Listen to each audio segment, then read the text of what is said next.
Good morning, good morning, good morning. Tell you what, let's go to just chatting. That'll be good. That way you guys can see each other chatting on screen. What's up, everybody? I'm excited to see you today. I have some exciting things to talk about today, and I'm super stoked and also terrified to have my first special guest on video in the chat. You guys are gonna meet him in a second. Meantime, how are you? Let me know in the chat. AA, special guest. I'm on time for once. Welcome. Good to see you, sir. Hello. For those of you guys who are over on YouTube, hello. It's good to see you. Your chat is not going to show up on the screen. I wish it would, but I can see it. Do not despair. Tom, hello, hello. Too much sugar as always. Always.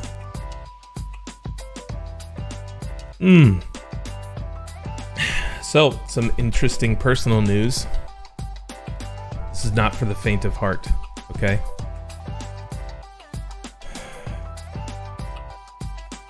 Yesterday I had surgery. It was minor surgery. I actually had a cyst removed from my elbow. My God, it sucked so bad. So they sliced and diced on me yesterday, and I made it. I made it through, but I was just fried. Just absolutely fried yesterday. But yeah, my little friend, he's gone. Yeah, better now. Exactly. No, new child. Hey, get out. That is no. We're not doing that. No. Yeah, I'm good. I'm good. It was just one of those things where it's just, yeah. You passed your latest exam? Hey, Tom, congratulations.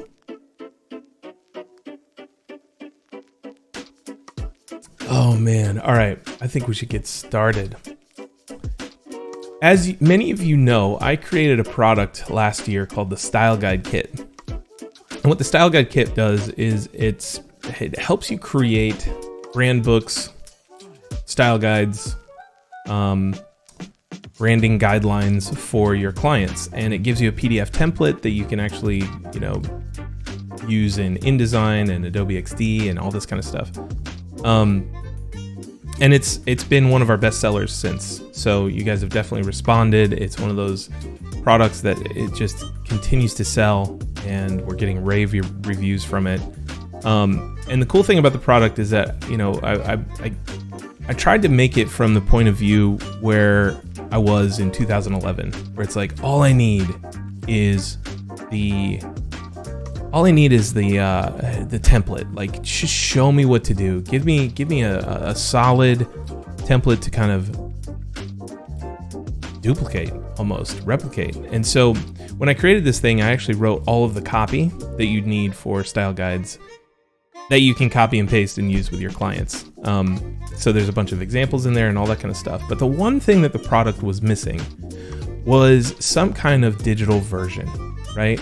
We wanted to do something, and we were toying around with an idea of like making a Webflow template where you could create a style guide that was accessible on Webflow. But the problem with that is that there was no access control. Webflow still does not have user accounts, and we know that when you're creating style guides for clients, you want to have that access control so that everybody in the public doesn't see your brand guidelines. If that's something that you want to do. And so we didn't have a solution until now. So with that, I want to introduce Raitis. Let's go over here to Zoom. And Raitis, am I saying your name right? Because if I'm not, please correct me. Yeah, more or less, like Raitis. Raitis. Okay. All right. Where are you from? I am actually from the small northern European country called Latvia. Oh, nice. Very cool. Well, and Raitis, tell us about Corebook. What is Corebook? I'm gonna switch screens to go to the website. So we'll go to our.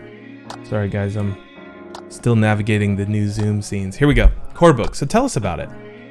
Yeah. So Corebook at its essence is Corebook at its essence is basically a online platform to build out your brand guidelines. So you can start to create, you can update them in real life, you can share that brand guidelines directly from the platform, and you're always in control who has access to what and what kind of assets. So the Corebook actually came to be from like real life necessity, right? So we also built out our brand guidelines, and we stumbled upon all of these pain points. So basically, when you send out a brand guidelines, after like a couple of weeks, you get like an email, hey, where can I find something? And you say, okay, like, so find like page 81, subsection 3, and so. And we didn't feel that that's like really good way how to actually communicate those brand guidelines. Yeah. Or when actually you send out that brand guidelines project, and you send out in like most cases like a Dropbox folder and like brand guidelines in a PDF format, and that didn't make sense for us too. So we wanted actually to a platform which enables you to share and actually access those assets directly from that place. So saving huge amounts of time, create it digitally, in use like all the things that's actually new. For example, a video, animations, audio, embedding files, right? So those things are all like super common already, and why don't we have an option to integrate that in our brand guidelines, right? So we set out to do that. We set out to offer and enable agencies and freelancers to actually do that in their projects and their brand guidelines. Yeah, that's awesome. That's so cool. And I can remember the days, when I was a junior designer, I used to work at an agency that worked with DreamWorks and Paramount Pictures and, AMC and TBS. And so we were doing promotional merchandising for them, and they would send us their style guides. Now this is back in the day before the cloud revolution, right? So this is pre, anything like this. But they would send us these style guides, and I remember getting the one for Shrek, and I say one, but it was literally like 4 or 5 different books that were like this thick. They were probably this big, and it was like an 11 by 17 sheet, and you would flip through it, and then you'd have to find the file that's on the sheet that you can see the picture of that's printed on this physical page. You'd have to go to one of the DVDs that came with it, which were in this like huge bundle. There was probably 30 DVDs, and you'd flip through and find the right disc, and then pull the disc out, put it in your computer, and then hope to God you can find the file inside, the hundreds of files. So I've always dreamed of having, a style guide where you could deliver it to clients, and then all the assets that they needed to do, any kind of brand execution would be included inside the style guide kit, so that they wouldn't have to like reference the style guide and then find it in the Dropbox. You can put links in there, but that's a behemoth task, so. And what if those links change, right? Exactly. That's it. So yeah, we actually fixed that, and it's not anymore like track times, right?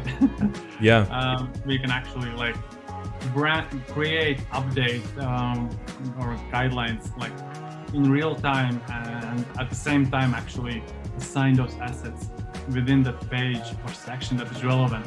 Yeah, that's super cool. So cool. Appreciate you guys commenting on the audio. I went ahead and turned the music down. Thank you, QT. And then I bumped Raitis' audio up. So hopefully you guys are getting good sound. Seiki, hello. Good to see you. It is tedious work, You're totally right. Manny, hello. How you guys doing? Also, I wanted to thank you, let's see, Incognizant. Thank you for the follow. Appreciate that. We are so close to 1,000, guys. We're 966. I'm so stoked. Just so you guys know, hey, Heather, how you doing? This stream is not sponsored. So we are, I kind of came across Corebook and was really wowed about it. We're actually going to be doing some sponsored content for the future. But this is one of those things where like I wanted to get into the platform, and I've actually never been inside Corebook in a meaningful way, and kind of poke around in things. So the whole point of this stream is let's get inside this tool, let's poke around, let's see if we can make some pages and make some magic happen. So, Raitis, you ready? Always ready. Let's go. Right on. All right. All right. Hey, Rich, hello. How's it going? I see keycaps, so it's like I definitely got to call this guy out. Good to see you. Okay, so we're going to log in, and I will share the correct screen. Here we go.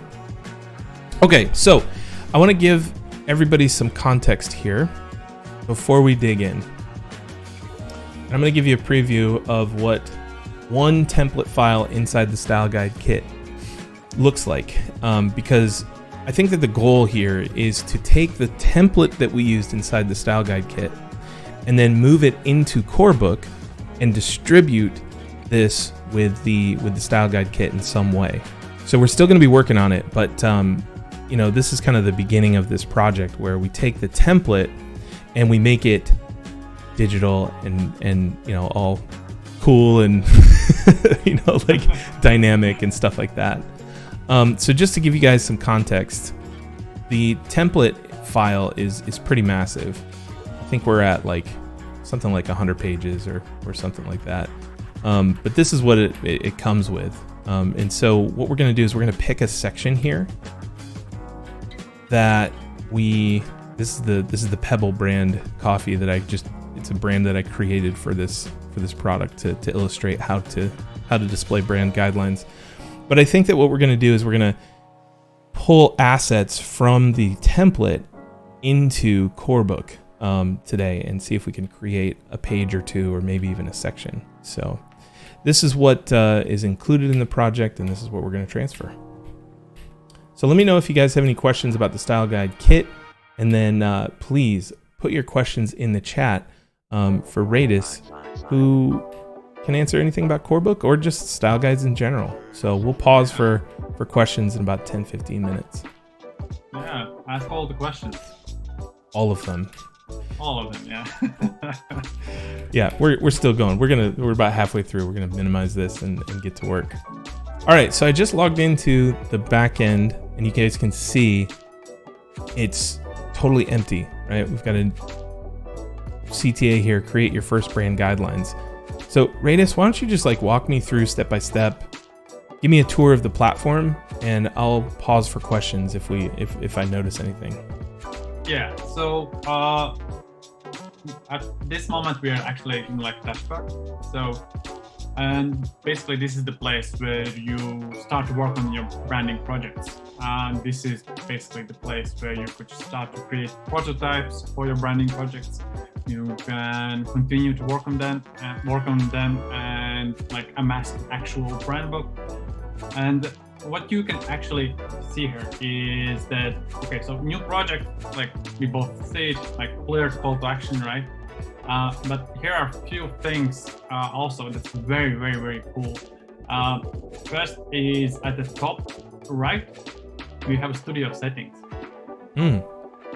And those settings, when we click on them, we can choose like white label function. And what we can actually do is that any email that gets sent out from Corebook platform, the person who receives that email will think that it's coming from you as a freelancer, you as an agency. So wow, so it can be completely white labeled. Yeah. Interesting. Yeah. Okay, that's awesome. And when we have actually done that, why don't we actually do that? Like Ben Burns, yeah. How about let's go to the future. Let's go with the future. All right. Okay. And and you can drop in your like logo, and the Core Studio part in your preview will change the actual like the future one. Put me on the spot here, trying to find my logo real quick. Hold up. Let's see. Oh, of course, we don't have any exported. Oh, here we go. Here we go. Okay. I think I found some. I think I found some. Things are happening. Things are happening. All right, so I'm gonna sync this real quick. Shouldn't take but a second. It's a PNG. Yeah. So Manny, you're creating like a living online branding style. Yes, actually, that's exactly what we're doing. So if you think about it, it's like a website that is a brand guidelines or a style guide that you can control access to, which is great.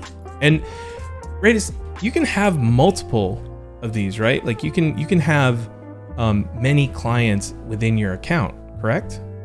You can actually have unlimited number. Oh, wow. We don't limit you, right? So that's totally up to you how many projects you want to work on. If you're like open to work on like 20 projects in 1 year, let's go, let's do it.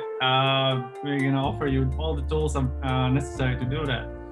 But yeah, unlimited number of projects you can start to work on. That's great. Yeah. Very cool. All right, I'm gonna apply this here. Yeah. All right. And what is even cooler is just next to it is this little toggle. Heyo. You guys already know what I feel about light mode, dark mode switches. That's awesome. Yeah. So we also are like night owls. We love dark mode, and we couldn't live without it. That's great. And of course, yeah. And next to that is your notifications. So you get notifications on what's happening to your brand guidelines, and etc. Right? So gotcha. Cool.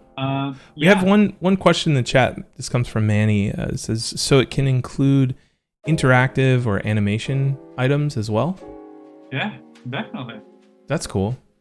Give me an overview of the items that you can actually put inside a style guide on Corebook. Right. So animations, videos, audio, images, gallery of images. Oh wow.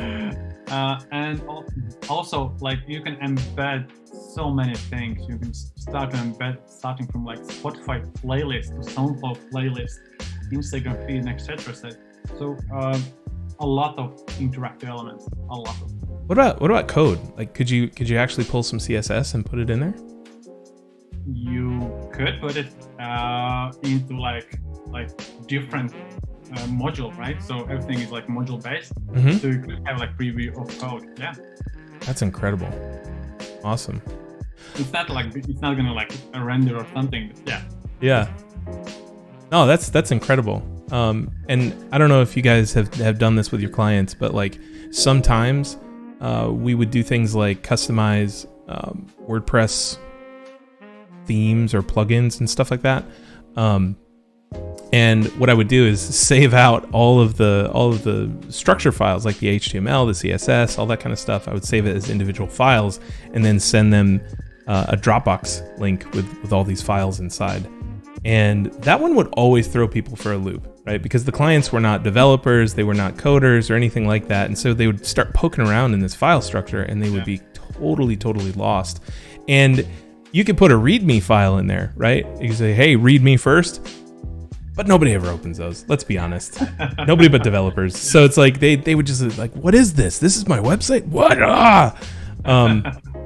So it'd be nice to like put like, hey, here's the code, but you don't actually need this. This is just a backup if you need to go with another developer or something like that. NDS, welcome. Good to see you. This live stream will be on YouTube later. Absolutely. All right, cool. So I think what would be really neat before we start venturing into the actual construction of this thing is to take a look. Just the last quick bit. Yeah, go for it. So we don't miss it. Yeah. So where you see like your TS, like that little bubble. Mm-hmm. So basically this is your like users. So basically you can see who works on what. Oh, okay. Very cool. So there's a certain number of seats. So if you're collaborating with somebody, that's awesome. And those I like to call like almost like a super admins of your core studio. So basically they see all the projects and they see the templates and everything else. And we have like another structures of like users. So we have like editors and viewers, but those are like something like almost like Core Studio users, like super admins, something like that, right? So, oh, I see. Okay. That's awesome. Yeah. And then you can send this to clients and have access control that are, they don't count as seats, right? No. Okay. No. Okay. Very cool. Man, if I would have had this back in 2013. Raheem, good to see you. Welcome to the chat. Hey, listen, I think that Manny makes a great point here. Before we dig in, I would love to be able to look at an example. If you could send me one of those in the chat, let's bring that up for people and let's take a look at like a full example. And guys, is that possible? Yeah, I think we can manage something. Yeah, give me a sec. Okay. While you're looking that up, guys, I would love to know what you're drinking this morning. I have some interesting packaging to share with you. So, this morning I'm drinking the Kenya Gachatha from Onyx Coffee, which is in this beautiful box. Look at that! Look at the blind embossing on that. Wow, it's that's just nice. Beautiful, right? We got a set of 3 of these, and even on the back there's blind embossing. Let me see if I can catch the light just right. It's just gorgeous. The type's okay.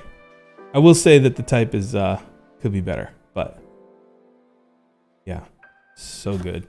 And the box that they shipped all 3 packages in was printed on the outside and the inside, so they're just going all in on packaging. And I love that skull right there. I don't know if you guys can see that because the light. Come on, autofocus. Let's go. Can you guys see that skull in the middle? Super cool. Their illustrations are on point. Josiah, they do awesome packaging. It's insane. Yeah, it really is. And it's soft touch too. Like the packaging is like soft touch. It's just so beautiful. So that's what I'm drinking this morning. Let's pull open this example and switch screens. Here we go. Okay, so we are in Soundbox. Yeah, they're really amazing audio brand. And with this, I would like also do a comment that we really value your privacy, and we truly value how private our brand is. So I can share only those brand guidelines that are actually publicly available, right? So you can easily access. So you know the URL, and you can easily access that. So if you don't choose to actually make those guidelines public, then nobody else will say it. So yeah. So That's we are great. super privacy conscious. All right, let's dig in. So what are we looking at here? So this is basically guidelines for the Soundbox brand, and there are 2 things to take notice of. So basically we have our main part, right? So with this huge speaker in front of us, and then we have our index of pages. And that's the dark section over here. Yeah. So that section, the dark section, is totally customizable, however you like it. But that basically allows you to easily switch to that section you want to actually visit. Interesting. Let's check out the logo page.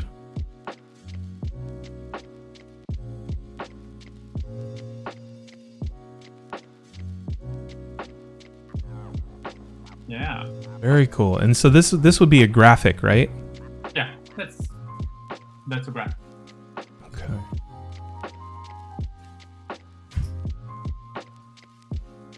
This is pretty cool. And then this typography is embedded, right? So we're not just slapping JPEGs together. No. Yeah, text is genuine text. Yeah.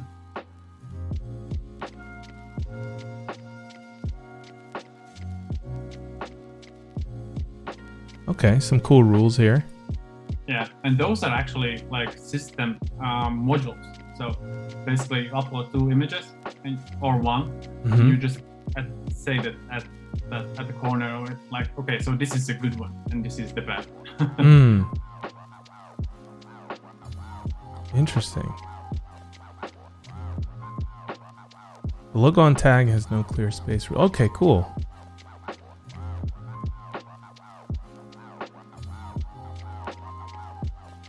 Yeah, and as you actually said at the start of it, like it's almost like a small like website, right? Yeah. So you have like your URL, you have your address where you go, you check out your brand guidelines, and yeah, just click on like almost like in a web page sections, like about section, etc. Oh, that's cool. You can zoom into any element there. Yeah.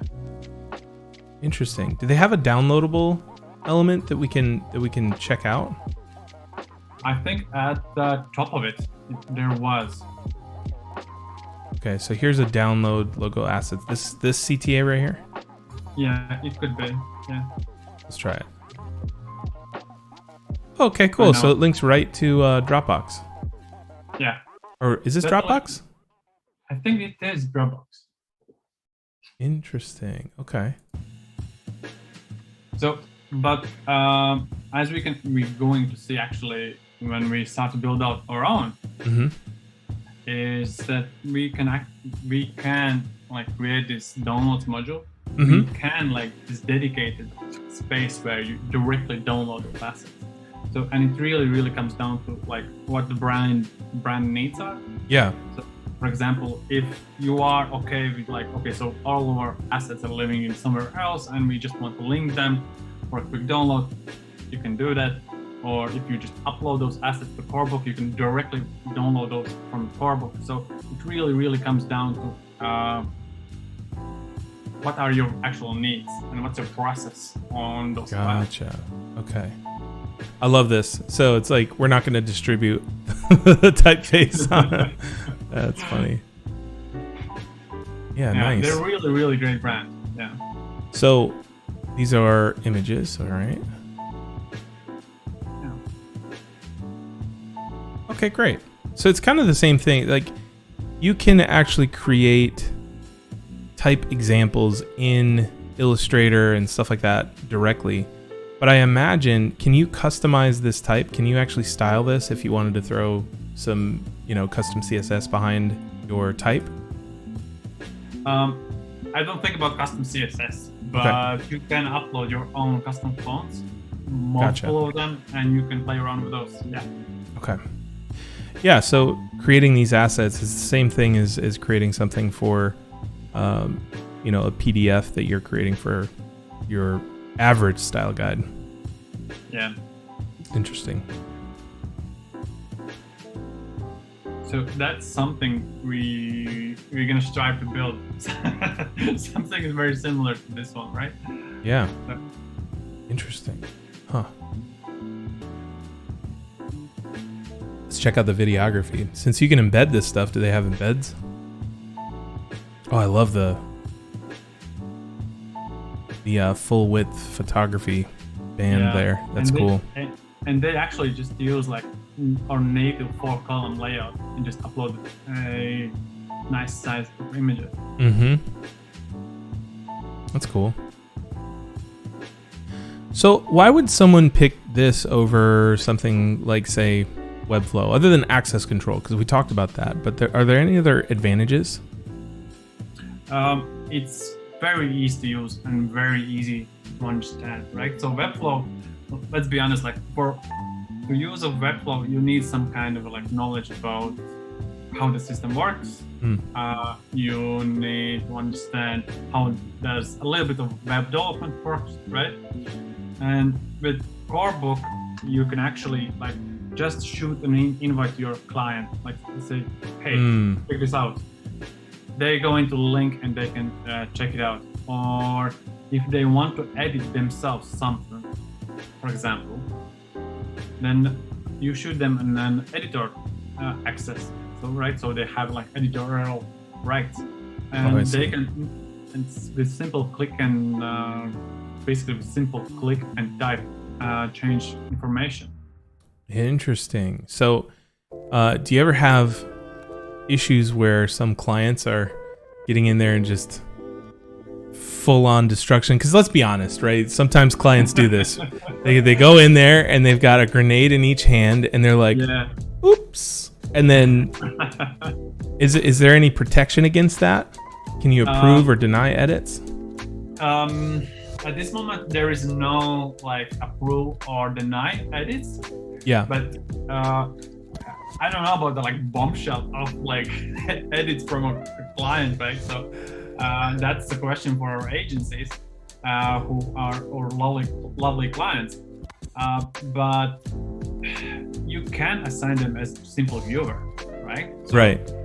you can invite them as a viewer, so they have viewing rights, but they can edit. And if they want to edit something, like, okay, so this one, we can edit. Or, well, if you trust your client, you invite them as an editor and say, okay, so just make a comment in the section you would changes, right? I see. All right, that's gonna be my first feature request. I want to have like a branched version of this for clients that, whatever they do, I can just roll it back to mine. It's funny. Yeah. Okay, well, cool. So this is a great example of what it can do, and I'm kind of excited to jump in and start making one. Can we do that? We can do that. Yeah, let's do that. All right. But regarding like histories. Yeah. History versions. It's coming. Ooh. All right. So we can see the edit history over time, right? Yeah. Very cool. Yeah. One thing I love about Webflow is the ability to roll the site back to a certain point. So that would be huge. Okay. Yeah. Well, cool. All right. So where do I go? What do I do? Let's make a version of this. Shiny new project button. And then you're greeted with your onboarding. So basically, name your project. Okay. Go. I'm already halfway done. Yeah. So you can actually go ahead and like go with blank or one of our predefined templates. Let's go with the blank. So we really want like blank canvas for this one. Okay. Done. And that's how easy it is actually to create a project. So, and then we're greeted with like basically our editor, right? So that's the side section where we were, right? There's nothing. So everything is, you can add your own sections, you can add your own pages. Then you have your main part, which basically works in like a module section, right? So you build out like on top of things. And then you have like this cool feature of like you can switch from edit to preview. So basically you can preview in real life how will that look without like those add module kind of a negative spaces. So yeah. Okay. Oh, I see. Yeah. That's the toggle right there. That's cool. Yeah. So if I'm looking at the sidebar and I see this, can we name this here? Let's go. I don't know, intro. And then we've got this. So is this intro, is this blank here a page inside intro, or is it a section? An intro is section and blank is a page. I see. Okay. All right.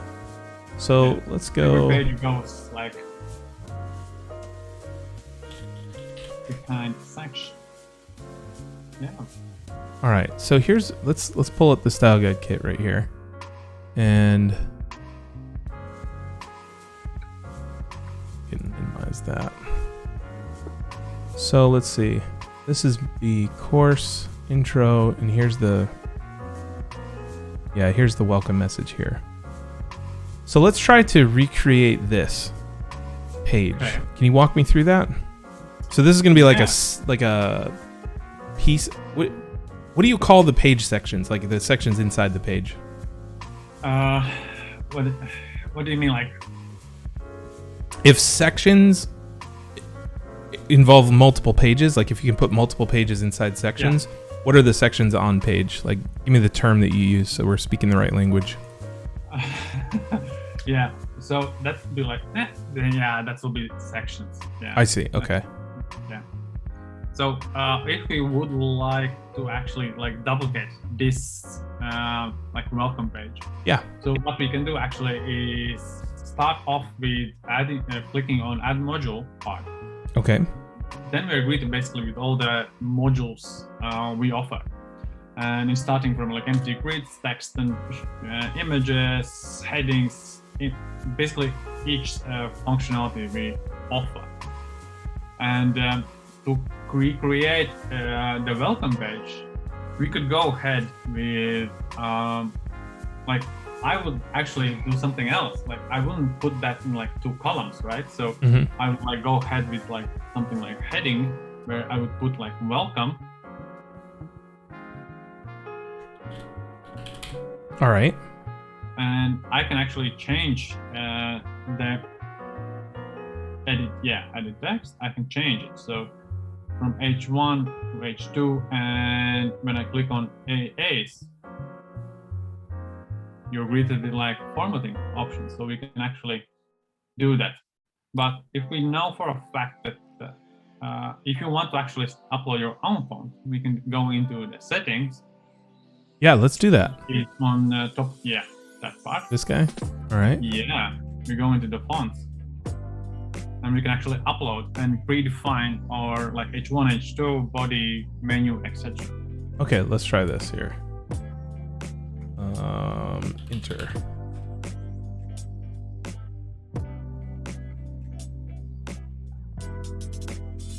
This did not work. Let's see. I think I've got it in resources. Fonts. Enter. There we go.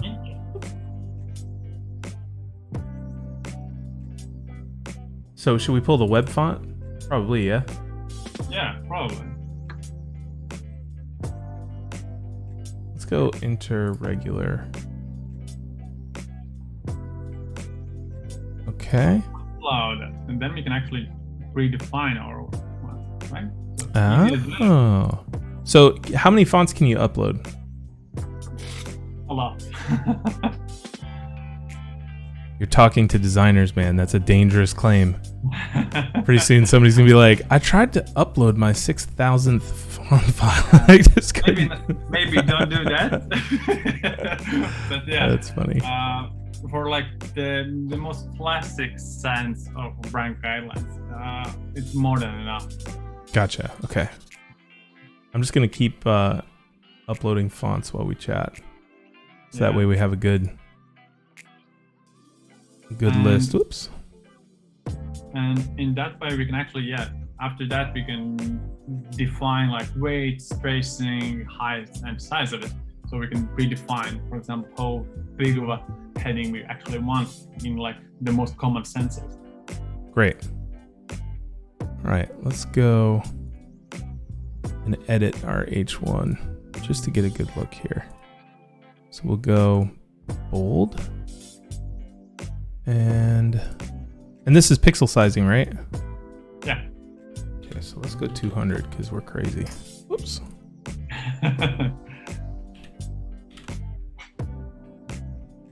All right.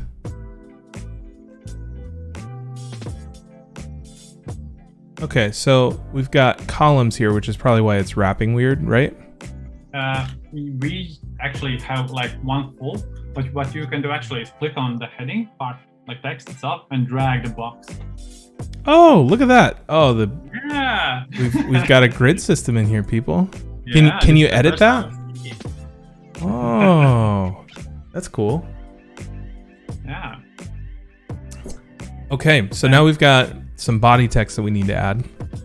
Yeah. So what we can actually do is like add a new module, for example. If we want to go like on top of the modules, we can choose the simple text one. Yeah. And we can just edit the text. Simple as that. Oh, of course. Yeah, the custom formatting. PDF. Copying text from a PDF is is terrible, and I'm not going to do that to the whole thing. So let's pull some good old lorem ipsum. Yeah.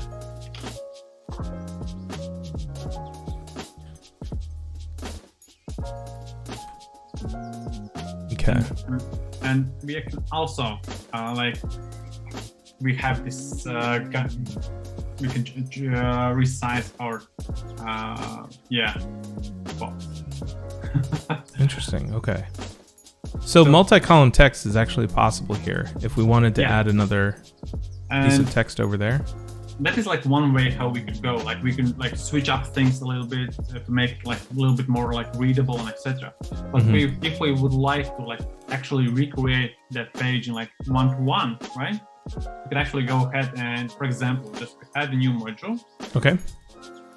Go with empty grid. Yeah. In the grid settings. Let's go into grid settings. And switch it to 2 columns. So we have like 1 to 4 columns available. Oh. Yeah. And we can change our background, color of it, add it as like image, etc. We can cut and copy modules.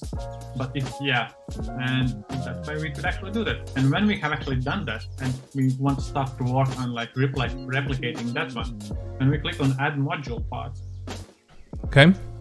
Yeah, and we go ahead like let's say text, and that other one like also text. We can actually do that, right? So we can have 2 columns.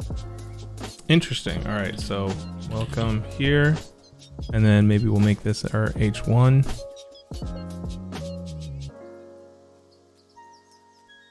Oh, okay. So you can do some creative stuff. Can you make the grid full width? Or is that as wide as it goes? Yeah, you can actually. If we go to the grid settings. Okay. And sorry, not that one. But we can go ahead, and get it like full width. Yeah. Is it in this one? Sorry, I lost you for a second. So, for example, what you could do actually now is, for example, if we want to like emphasize on like grid, like welcome page, we have like just grid option, which basically allows us to like have like 1/3 for a grid. But yeah. Oh, I see. Okay. Yeah. So we can, if we wanted to go full width, we drop a module, right? So if we wanted to make this completely full width, we would lose one of our text modules. I see. Okay. Yeah. So that could be a disadvantage, but I love the ability to at least have multi-column text. Yeah. I think that would probably be one of my future requests too, is the ability to use the browser width. Yeah. And you could Interesting. like disable column padding, but that I think that would make like that much of a difference. Like, yeah. Interesting. Okay, well, cool. Let's try adding it like an image. Let's do a full width image. Wait, hold on.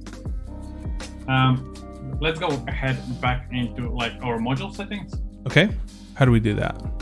Yeah, we just hover over something. Yeah. Grid settings. Yeah. Okay. And choose the very, very first column. I think I can't see it. Yeah. Okay. So that's a full width. Nice. All right. So, meaning the column, like you can have a single column span of full width, but the grid system is locked at a certain pixel width. Yeah. I see. Okay. Got it. Guys, this far, I would love to hear what you think. And for those of you who are new and just joining, what we're doing is we're exploring a new platform, at least new to me, called Corebook. And we are kind of trying to recreate our style guide kit that we've put together from TheFutur here into this new platform that enables us to create dynamic style guides that are interactive and kind of come with some pretty cool features. Yeah.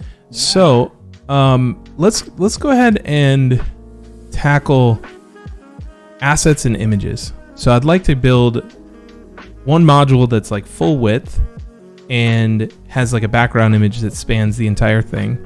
And then I'd also like to upload our logo files in a way that you can download all of the assets that you'd need. So like Adobe Illustrator, PNG, possibly an SVG, that kind of thing. Yeah.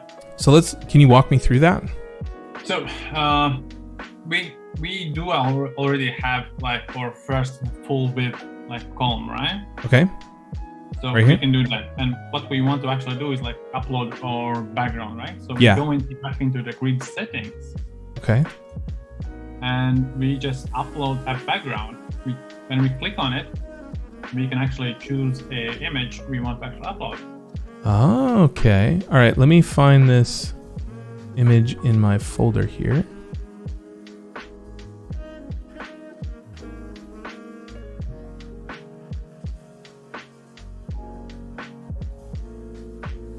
All right, do you have the ability to edit the background image? Because that'll help me choose the right one. Yeah, no. Okay. So you're not going to be able to rotate it or anything like that? No. Okay. Yeah. All right, let me pick for now, at least, you know. Landscape. Here we go. Step by step.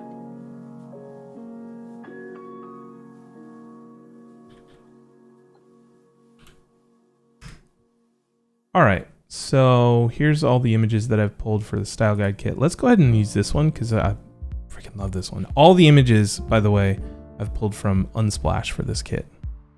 Okay, so I probably wouldn't want any text here, so I'm going to delete that. Yeah. And can we remove the module? You mean like completely? Or can you remove this type the core thing, or is that? If you switch to preview, you will see that it actually goes away. Interesting. So if nothing is written down in a text column, it's like it's invisible. Okay. All right, cool. Here's what I'm going to do. Let's see. How do I delete a module here? We go back into the module settings. Okay.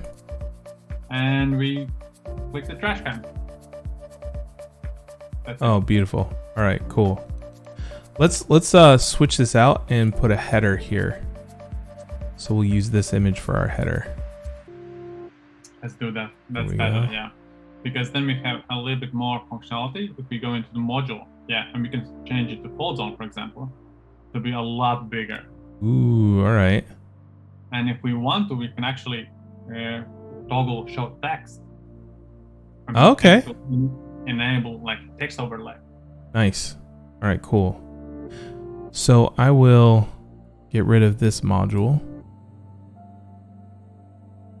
Okay, I'm starting to become fluent, and let's preview it. Okay, so this has some potential for some pretty cool layouts. Right. All right, let's go and we'll add one more full width image. So if we go here. Ooh, actually, I just saw gallery. Let's do that. I'll do that instead. Let's do that. All right, gallery grid. Simple click, choose all the images. So we'll pick a couple of these guys, and I'll try to keep them all same ratio. There we go. One more.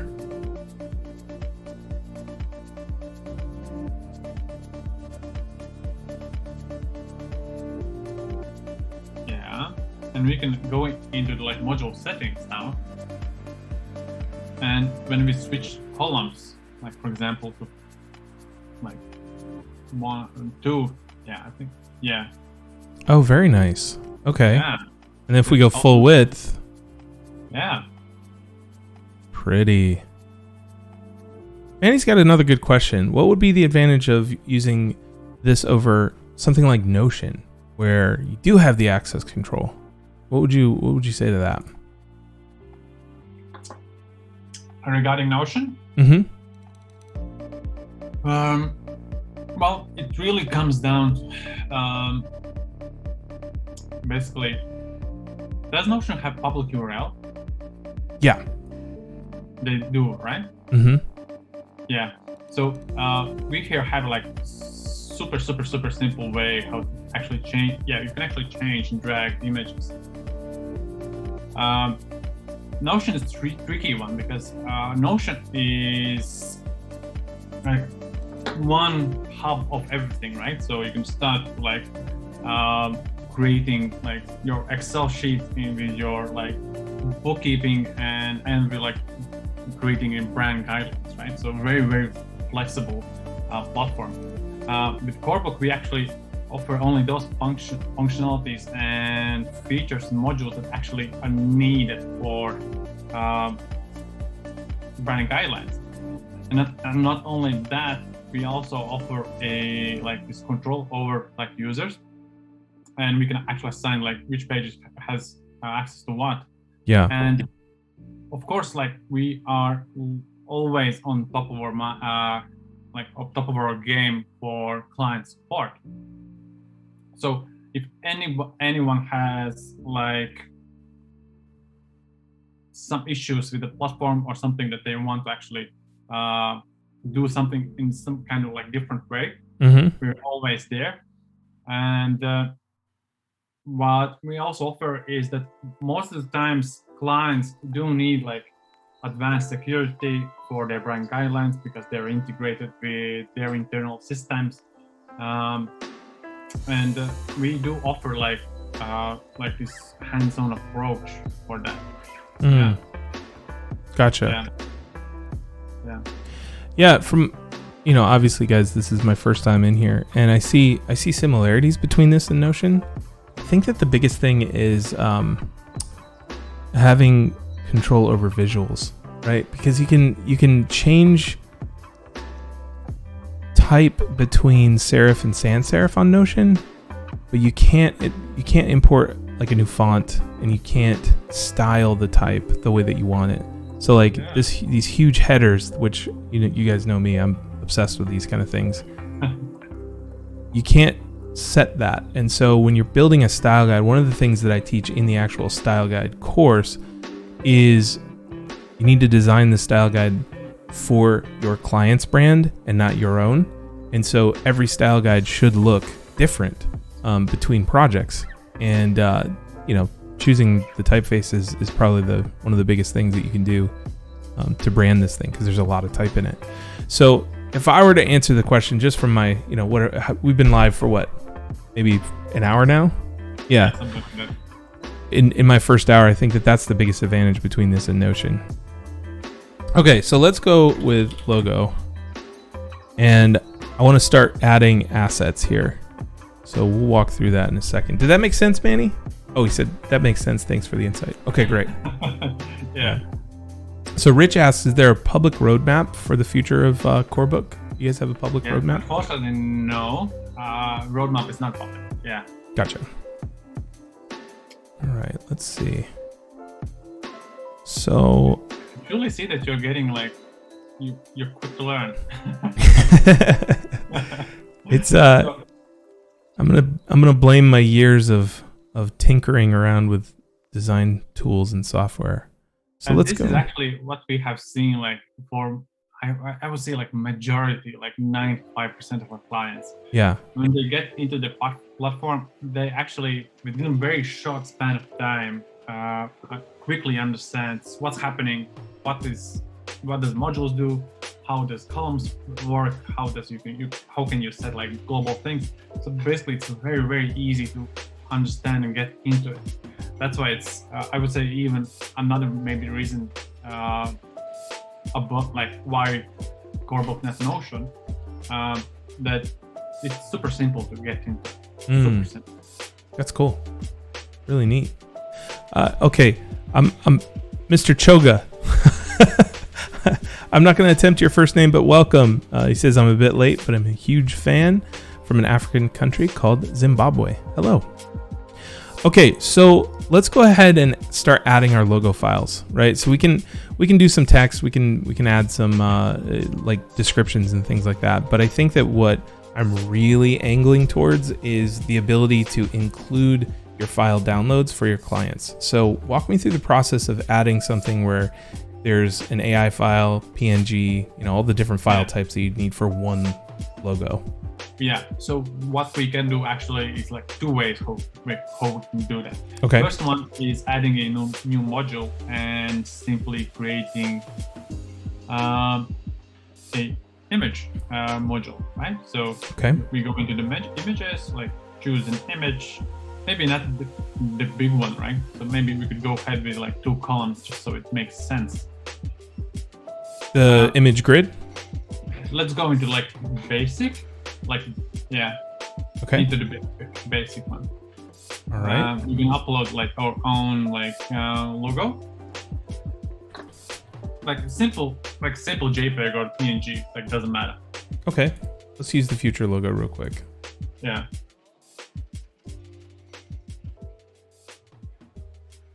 So so here we have our logo. So what we can do actually is we can start to attach files to it, so it's clickable and downloadable.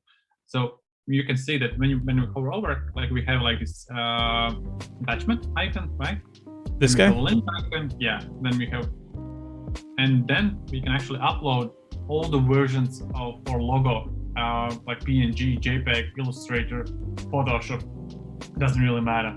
Let's go ahead and do that. So we've got our logo JPEG. So we'll open that. Okay. So there's JPEG. And then PNG. Yeah, why not? And then finally our vector file. Now, I don't think Min has extrapolated all the options, so that's okay. We'll put that huge vector file in there. So now that we have actually added those ones, we could go get out of this. We can switch to preview just for sake of it. And when we hover over our logo, it shows this icon that something is downloadable for them. And when we click it, we can actually download assets in our necessary format. Oh, wow. So this is what the clients would see. So instead of having to reference this and then find the right file name in a Dropbox folder, they can click on here and then download the different versions of this file. Yeah. Oh, that's huge. Everything is instantly right there. Available. Damn. So you can do that with any image? Yeah. Even in our gallery, we just made. Well, let's see. Let's go back to edit mode and then add one more option, one more version of the logo. So we'll add here. We're gonna add an image, and we'll go add the black and white version. Yeah. And then to add attachments, once this loads, you just hover over it and then add attachment. What is that? Oh, there you can add a hover effect? Yeah, you didn't let me finish. Oh my god. Okay, go. Please. Just talk right over me. Let's try it in real life. Like we have our black and white one, so we're gonna head over to like hover functionality. Yeah, okay. For example. Maybe we go yellow? We go yellow. Let's go yellow. Oh, this is gonna be cool. And when we switch to preview, because it's only available like in the preview mode. Oh, that's pretty cool. Yeah, and it's still clickable. Interesting. So here's a real world use case that just kind of popped in my head. If you have a file that's downloadable, this icon could be missed, right? So what you could do is create a version of the blue Future logo that on hover, it displays like a box embedded in, within the image, and it says click here to download. And then when you click, it uploads. Yeah, go for it. Or we can actually switch again to edit mode. And we can actually, let's add a new module. and let's click add module. Just simply add new module. Okay. Yeah. Let's go into the other downloads. And this is like dedicated downloads module. So you can also do that. So for example,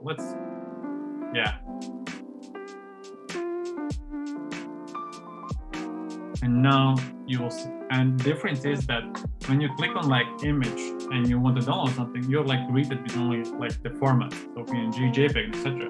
In downloads module, you can actually name those. You can see the naming of it. Yeah. Interesting. Okay. Oh, so as soon as you click it. Interesting. Yeah. Okay. So a different use case would be logo, and then you have a big file, like a big file preview here, and then right below you have downloads. Yeah, that's also a use case. Yeah. Interesting. Okay. Huh. Very cool. All right. I want to add one more download to this here. Let's go. We need JPEG, and then we'll add an AI file.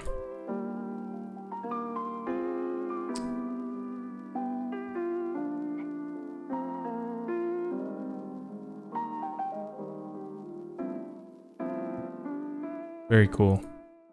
That's such a huge benefit, because especially when I was working freelance, solo with clients, this, like, the constant request for files, even though I've sent them the Dropbox that contains everything, probably took about an hour a day. So that right there is such a huge benefit and very easy to implement. That's cool. Yeah. Do More Design is back. Hello. Iva, can you help me? How do I replace images on a clone? I don't really understand that question. Could you explain a little bit more? Does that have something to do with Corebook? Let us know. Probably like Webflow thingy. Maybe, yeah. All right. Okay. What else do you want to show me here? Because like, I'm blown away right now. Yeah. Happy that you like. What we could do actually is something very, very cool. So something that we can do in our PDF. So we have this our gallery, right? So we have these 3 images. We love them. But we want to emphasize it. So what we could do actually is go into like or module settings. Okay, module settings. Yeah, just to make it a little bit more impactful. And we're gonna click on upload background. Do you have like some cool stock video less than 10 megabytes? Ooh, that's gonna be a tall ask. I don't think so. Let's go to Pexels and download one.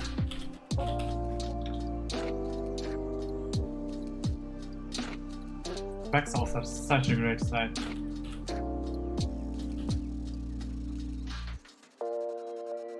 Let's see about this one. That's cool. Let's do that. Thank you, James Cheney from Pexels. Thank you so much. Thank you. Yeah. Okay, so we are, let's see, we need to go back over here and upload background, and you want the video. So let's go desktop. This is a mess. Video, here it is. Yeah. Oh, that's a bummer. Okay. So it's only 12 seconds long. Is it because of the size? Yeah. It's because of like size.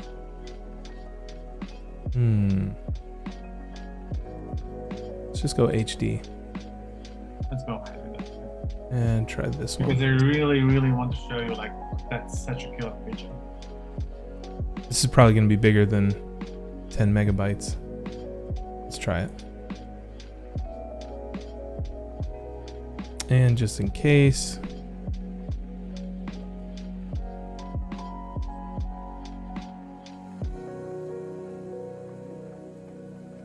And thank you, Peter. Okay. Module settings, upload background, and we're going to try our second option for video. Nope.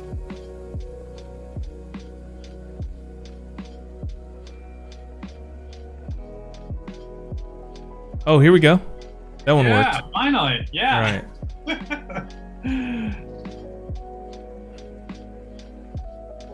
MDS, yeah, feel free to ask any questions. Absolutely. Bonus points if it's about style guides and stuff, but go for it.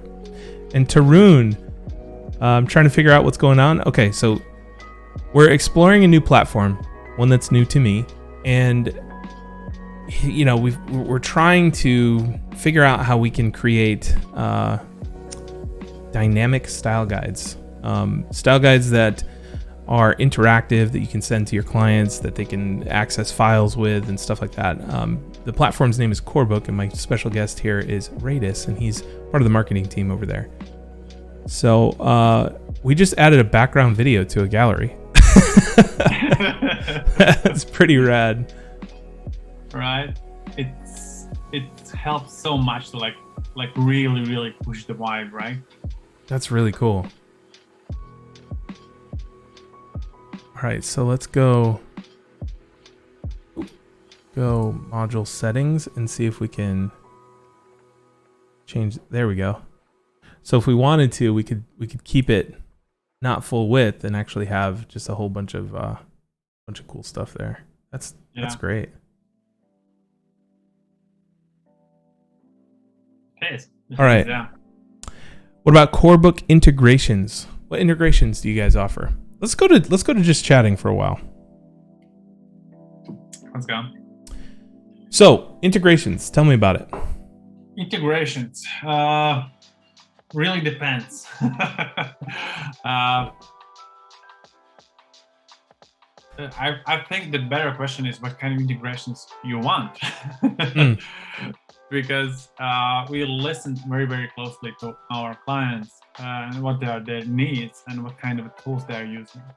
So everything is up to the discussion, but I would say some classic sense like Spotify, Instagram, and etc., like something very content based. That's a go for us. Right? So, yeah. Gotcha.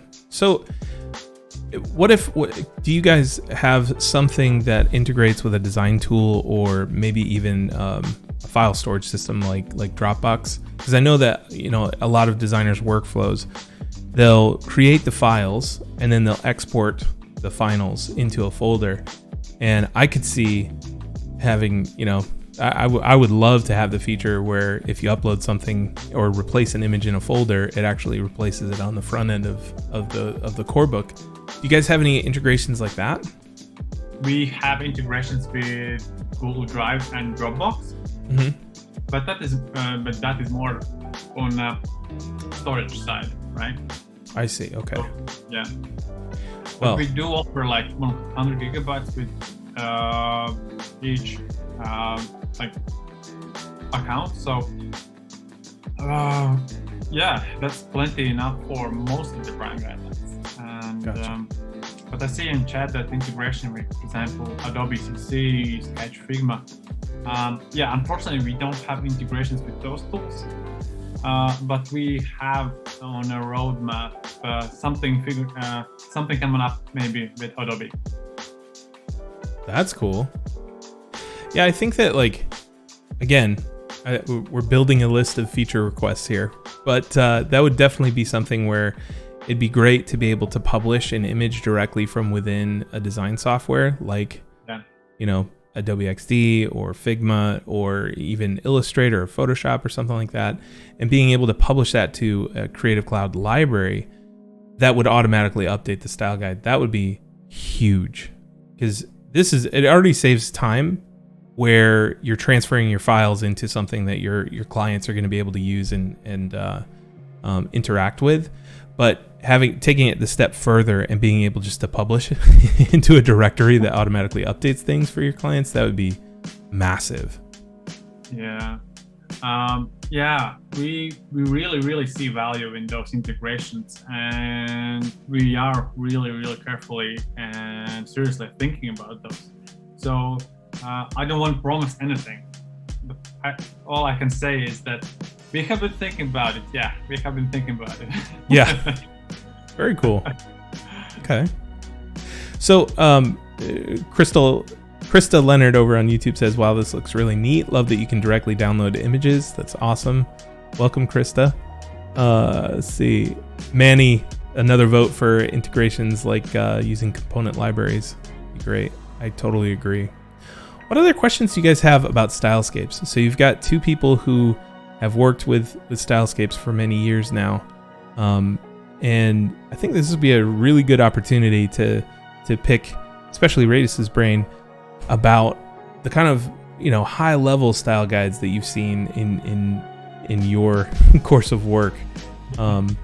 So what questions do you guys have about style guides themselves?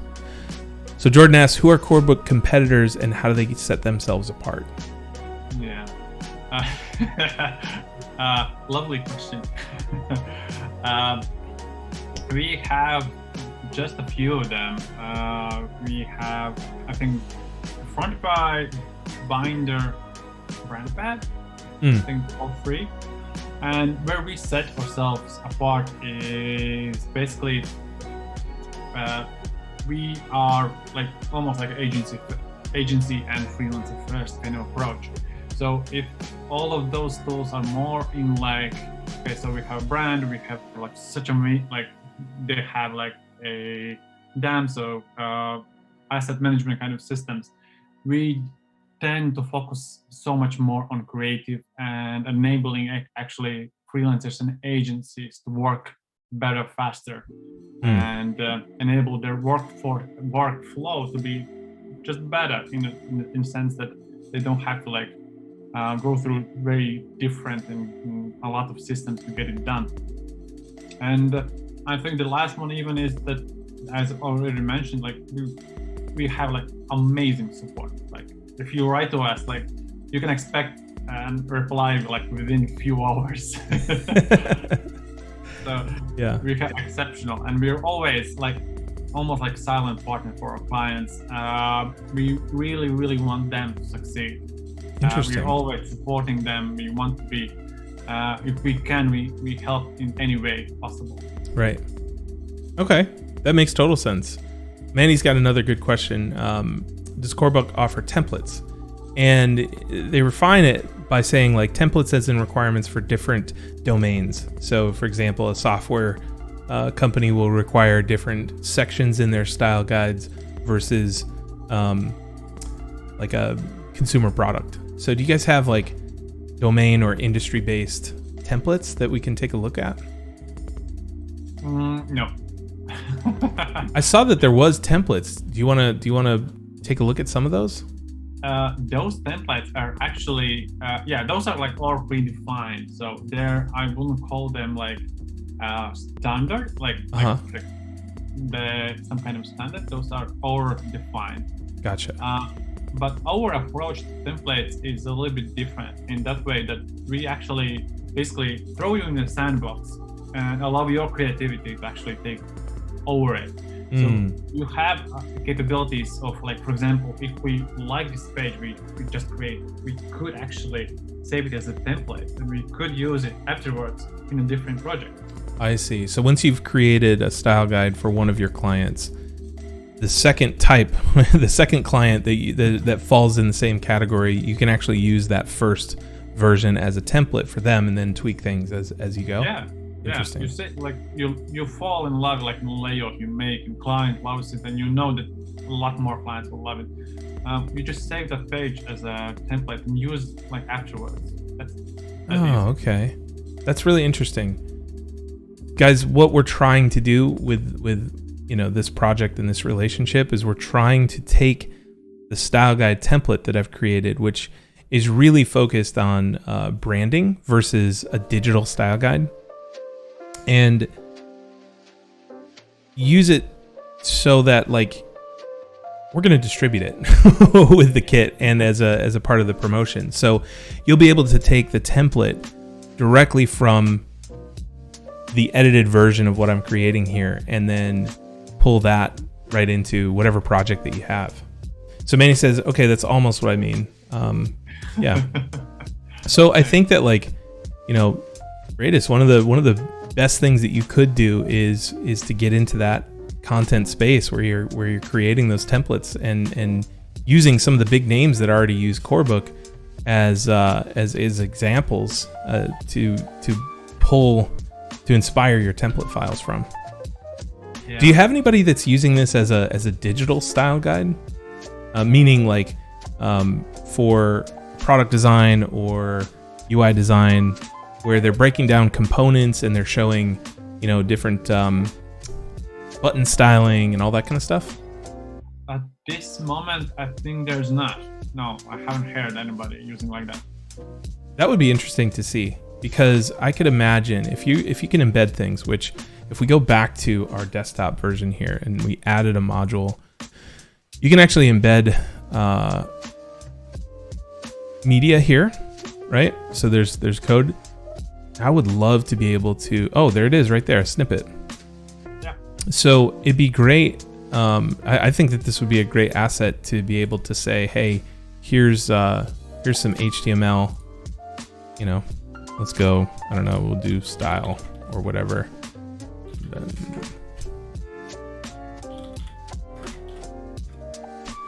Whatever.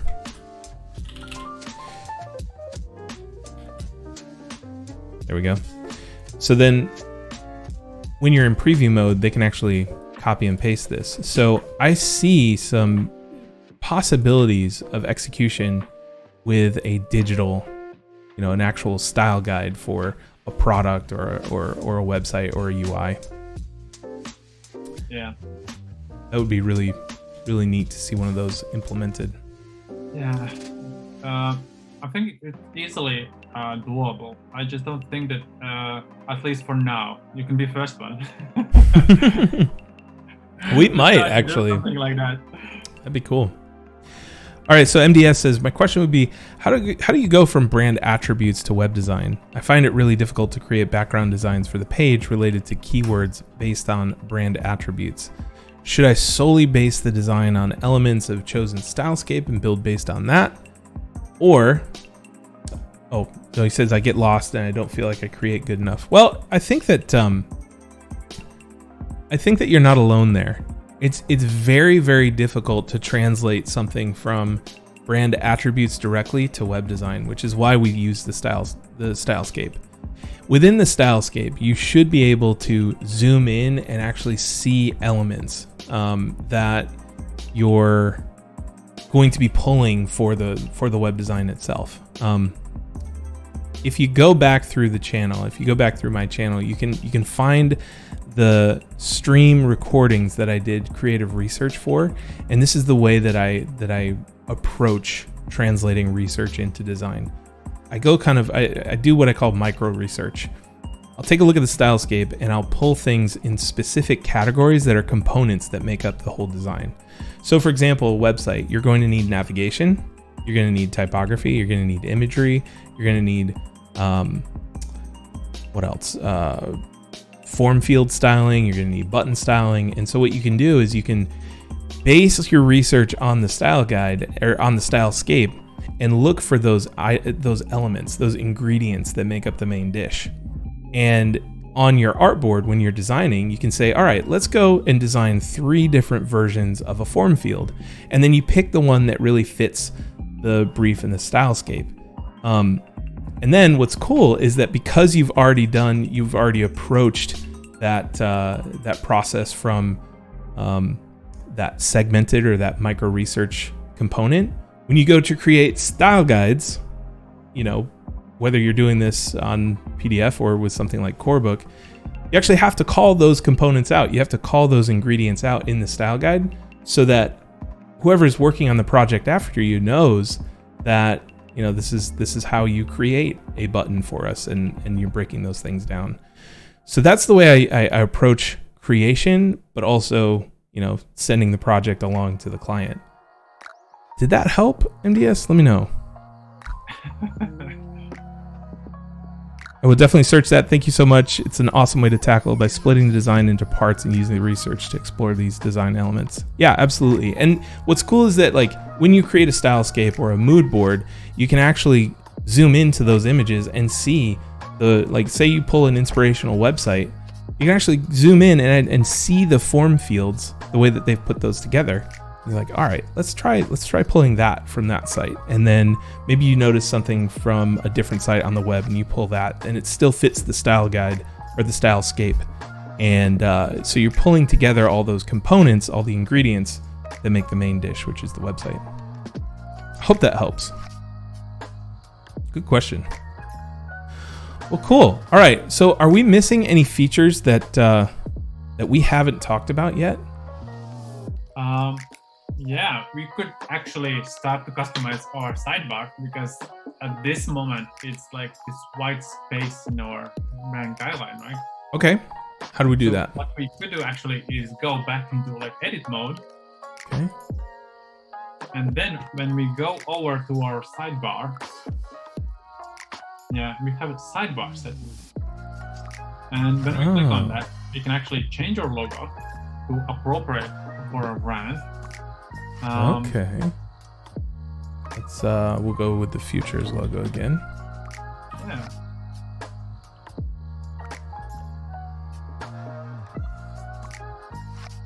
Okay. Then we can actually, what we can do is change our like active or inactive items, so they're in better line with the guidelines.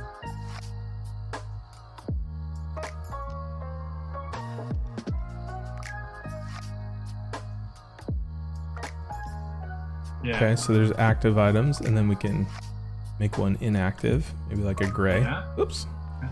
And we can actually also change the background. You can change the background for our guideline, or change simply a color. Okay. Yeah, let's Since we could actually go ahead with like this blue color and then change or black. Yeah. Okay. Yeah. Oh my eyes, that blue. Yeah. Go over there just to make it mo better. There we go. Yeah. Okay, so you can completely customize it, and you can also upload a background to this, I see. Yeah. Interesting. Okay. It's everything totally customized. Totally. All right. And then divider lines. What is the divider line? Those are dividing like sections. Oh, I see. Okay. So if we added a section, let's say logo design. So it's probably just too dark to see, huh? Okay. That's cool. Yeah, and we could continue to build out our like our page, because we have like our embedded modules. We have our like almost like Insta story kind of module. So it can you add the text and it changes the time. So we could actually go ahead and create one. So let's create an add new module. Okay. And then we have actually so we have like text cards in basic one. Okay. So as you can see, we have like those classic heading, text and image. So very classic, right? So we have like colors module. So basically you can set your colors, and yeah. Oh, very cool. So let's say we went with red, and it does it automatically. Holy crap. You do not know how long we spend taking like this individual color, right? And we make a box in InDesign or Illustrator, and then we copy each and every single one of the color values, and I just did it instantly. That is crazy. Yeah, and you can do that with unlimited number of colors.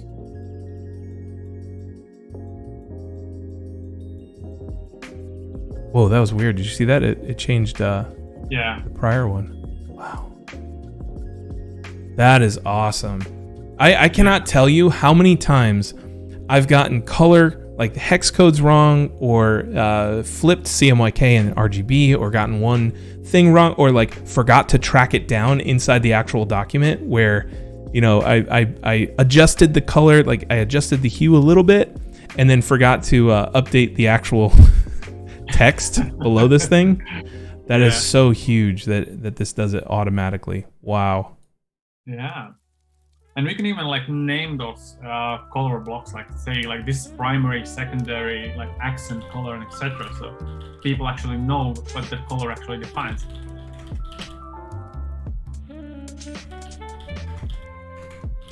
So that's very, very cool. Yeah. There we go. Beautiful.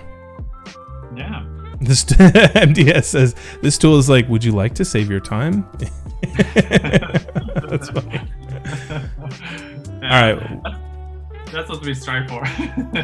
That's awesome. So can you add a, like, okay, let's say we wanted to add a heading here above this text. All right, so we go color, and then we can select this. So it's kind of like a rich text field here where you can edit these things inside there. Okay, very cool. Yeah. And then, for example, we could also do like, for example, let's create a new module. Okay. So you're still fascinated with color. Dude, I'm so stoked about that. Like, you don't even know. And everybody in the, like, so Krista says color values that I don't have to input manually. Yeah, I'm sold. And then Don says yes, just yes. That's awesome. It's such a pain to do that. Like, I just want to keep going. Like, that's awesome. Yeah. Okay, where else? Should wow me again, please. Yeah. So let's go ahead and actually like change. Let's create something that's like interactive. So, for example, let's go ahead with text cards. Okay. At its essence, like something that's not that great, right? Simple text. But what is cool is that when we click to like second one, and if we like even add like lorem ipsum text,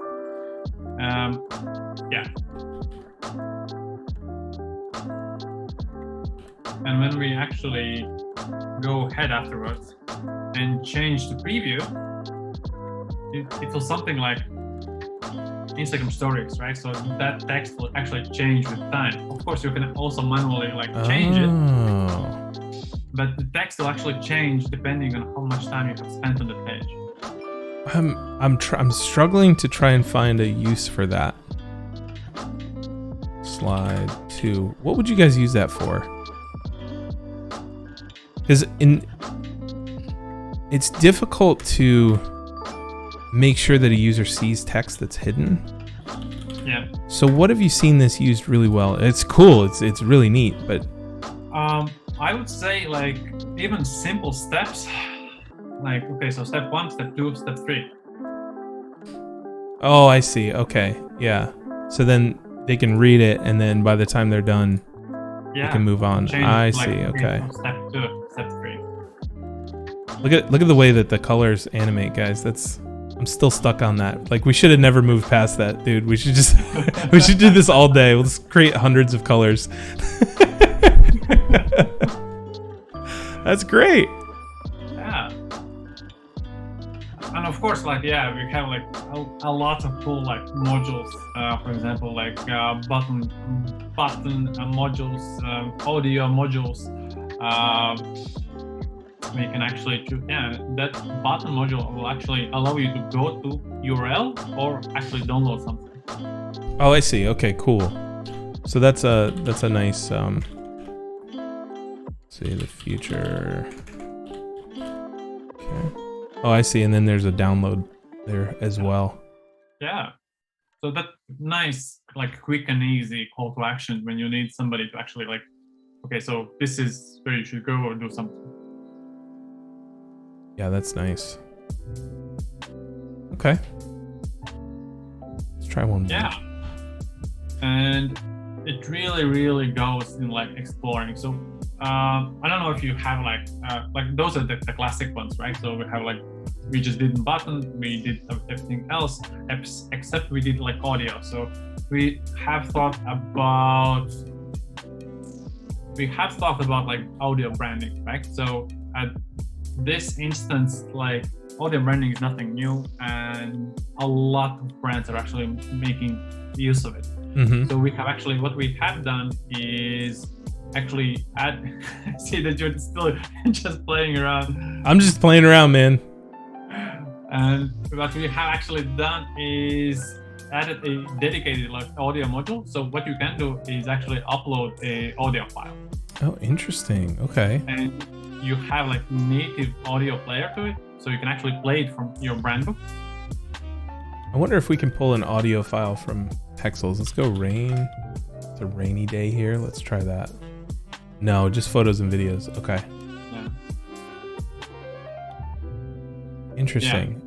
Yeah. And one of what's the even cooler is that, for example, let's say that we actually uploaded the audio file, right? So that audio file would actually enable you still to attach files to that audio file.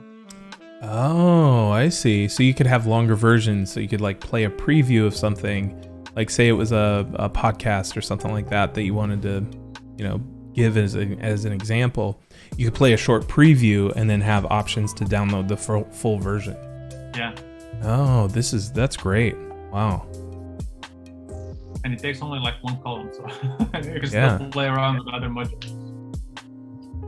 I kind of want to see the way that our do's and don'ts work. Yeah, Because this is something, if we pull up the style guide, you can see I've got tons of these. Let's see, where do I find the pages? Here we go. Basically, in each section, I've got our do's and don'ts of logos. So common errors, don't stretch, squash, skew.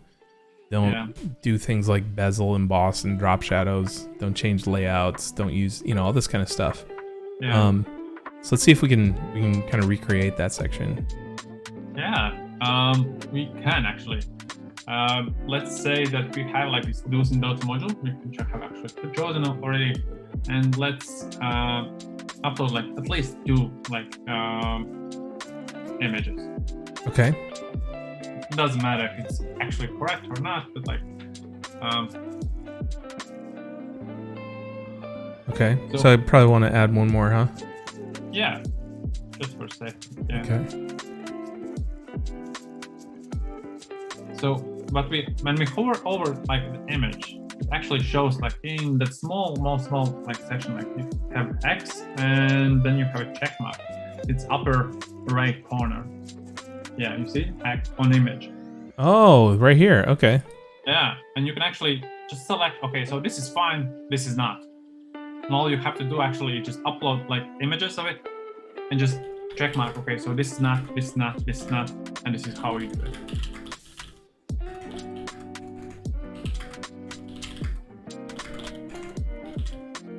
Interesting. Okay. And then and what you could actually do is that, like, for example, okay, so you have like these do's and don'ts. You could have like almost like a gallery of like images what you shouldn't do, and then at the end, like, okay, so this is how you should do it, and to that image actually attach a downloadable version of what you should actually do. So each of them is also attachable. Oh, I see. Gotcha. So what we could do here is we could just say maybe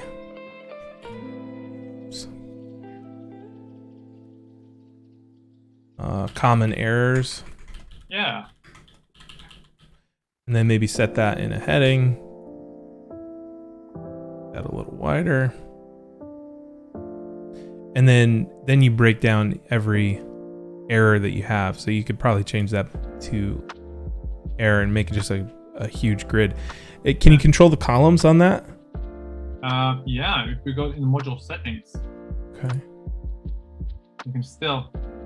Oh, that's great. Yeah. Same module settings as like most of the modules. So yeah. Yeah, so we could add, say, another one here. All right, we're starting to get some good questions here. That's great. So it's basically the same grid as what we've created in the style guide. We could just export all of these images individually and then upload them, and we'd be good to go. Yeah. And I like the little emojis next to it too. It's very clear. Yeah. Like instantly, like, okay, so there is an X, so nothing. And that shouldn't be. And if you don't allow like to actually download something, that's also like another sign. Okay, so nothing is like, okay, so we shouldn't do something like this. Because what we have seen is actually that most of the actual assets, most of them agencies are trying to easily add, so it's easily downloadable, so they can actually get it from anywhere. Yeah. Okay. Yeah.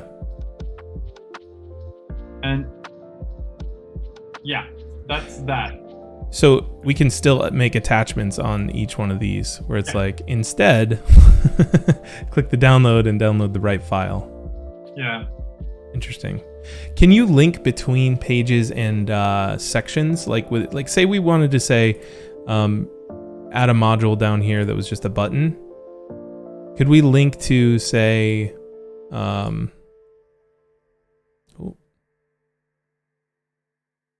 do I edit the text here? Yeah. Here we go. So let's say we wanted to go view and download logo files.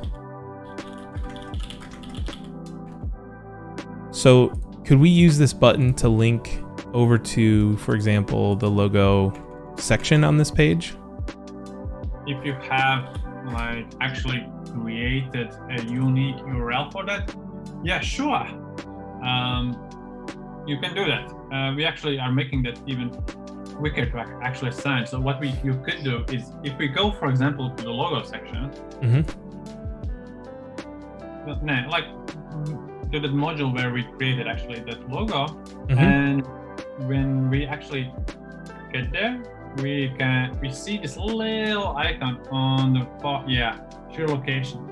So basically, this means that you can actually instantly generate unique URL, which when visited goes directly to the place in the brand guidelines.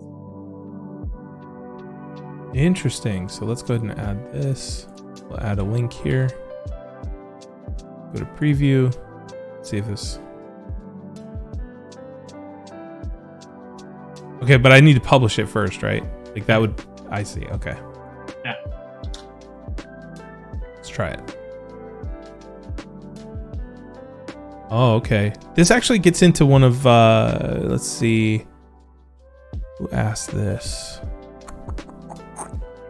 Fake Rabbit on Twitch says, how do we share our guides? And that's actually what we're doing here, right? By publishing it? Yeah. Okay, walk me through this. Yeah. So, for example, for publishing features, you actually need like Corebook license for it. Right? So you would need actually, and that is something that most of the agencies are giving like a brand to do, right? So they could actually publish it. Okay. And let me actually give you that in a second. That'd be great. So what is the temporary link? Is this like a draft link to the project? You can refresh. You should see actually. Let's try it. Sorry, no TLDR. It's cool, Jordan. I'll get those questions 1 second. All right, so now I need to go into the settings, share and publish. Okay, I see. So we'll go so style guide kit. And I'm going to put some hyphens in there. But that is one thing. But what you could do actually, what is even cooler, is that if we go into the custom domain part, which is like, you can actually assign a domain name for your guidelines. So you could have, for example, brand.future.com. I see. That could be really neat, especially for when we're working with outside vendors. Like I just brought somebody on to help us with the Webflow site that we've got. It'd be great to be able to send them a public link that's, white labeled. But also for client stuff, having their own brand guidelines on their own domain would be really nice. And if we are thinking about like partners, so public URL, that's like one thing. Okay, so that's how we can actually publish a like public information about brand guidelines. So for example, if we for example use our guidelines for internal use, right? So we are working hard on some kind of project and we don't want anyone to see it, right? What we can do is when we go back into the settings. Sorry, I'm all over the place. There we go. Back in the settings. Yeah, and when we go to the manage viewers, we can actually add a new account and actually assign them a certain permissions to see certain parts of the brand. Interesting. So you just enter their email, you generate their password, send notifications that they are getting like an invite, and then we can actually choose what kind of a section. So for example, we want them to see. And that is very, very nice when we are working like in the short term, like with kind of a short-term partners. So we know for a fact that we're gonna work with them like, let's say 3 months. Yeah. So we share for those 3 months with key people like or brand guidelines, and we just choose. Okay, so this guy needs to see like typeface and colors. This guy needs to see mission vision. This guy needs to see like our digital solutions and how our guidelines works. We can actually pick and choose who sees what. That's really cool because back on your example that you shared with me, I'm going to pull that up and I want to see. We'll take another look at their type page, because what they could do here, let's do this. Typography. So they've got basic guidelines for typography here, and then this is that funny, you want to see these files, please contact the creative team. So this section, this whole typography section could just be locked for public view, right? And you could only share it with specific vendors or collaborators. Yeah. And then because you're locking that, you could put the files on there. Which would be really nice for a lot of different use cases. Yeah, because sending out type files is something that we do all the time. It's like, hey, welcome to the future team. Here's the Dropbox file with all of our stuff in it, including type. Yeah. Okay, we got tons of questions here. Let's go to Jordan. Great. Brand guidelines are seldom used internally. Employees will continue repurpose old templates and files and not build anything new. Let's see. However, what is often used and needed is to be able to digitally share the brand to new designers. Okay, so we'd love to know if you can preview and share template files, email signatures, presentation templates, and business cards, letterheads, posters, banners, kind of like the final dishes that you create with all the elements.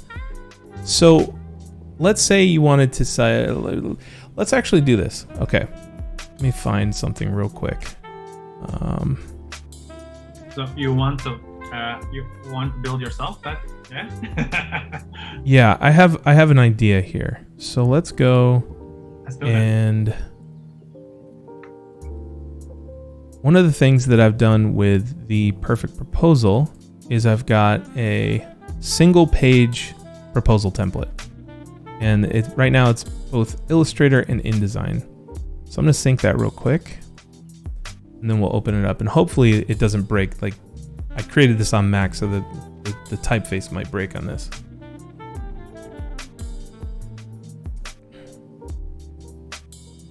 I always wonder why Illustrator is the slowest program to open now. It used to be InDesign. InDesign used to be terrible. Yeah. But now Illustrator seems to drag a lot. You guys noticing that? All right, let's see if this works. Oh, okay, not bad. All right, so here's the proposal template. Let's say we wanted to distribute this to our group. I'm gonna go ahead and save out a copy for a JPEG because I feel like we're gonna need that, right? So let's go export, save for web.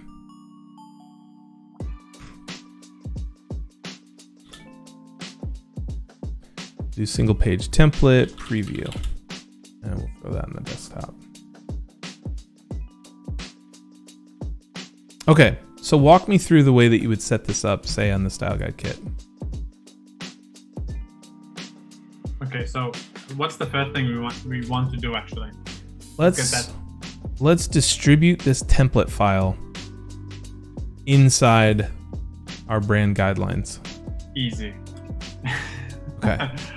So first of all, we should probably have like something that says, okay, so this is our letterhead, right? Okay. So we should have a heading, right? I'm gonna put an empty grid so we can just play a little bit there. Yeah.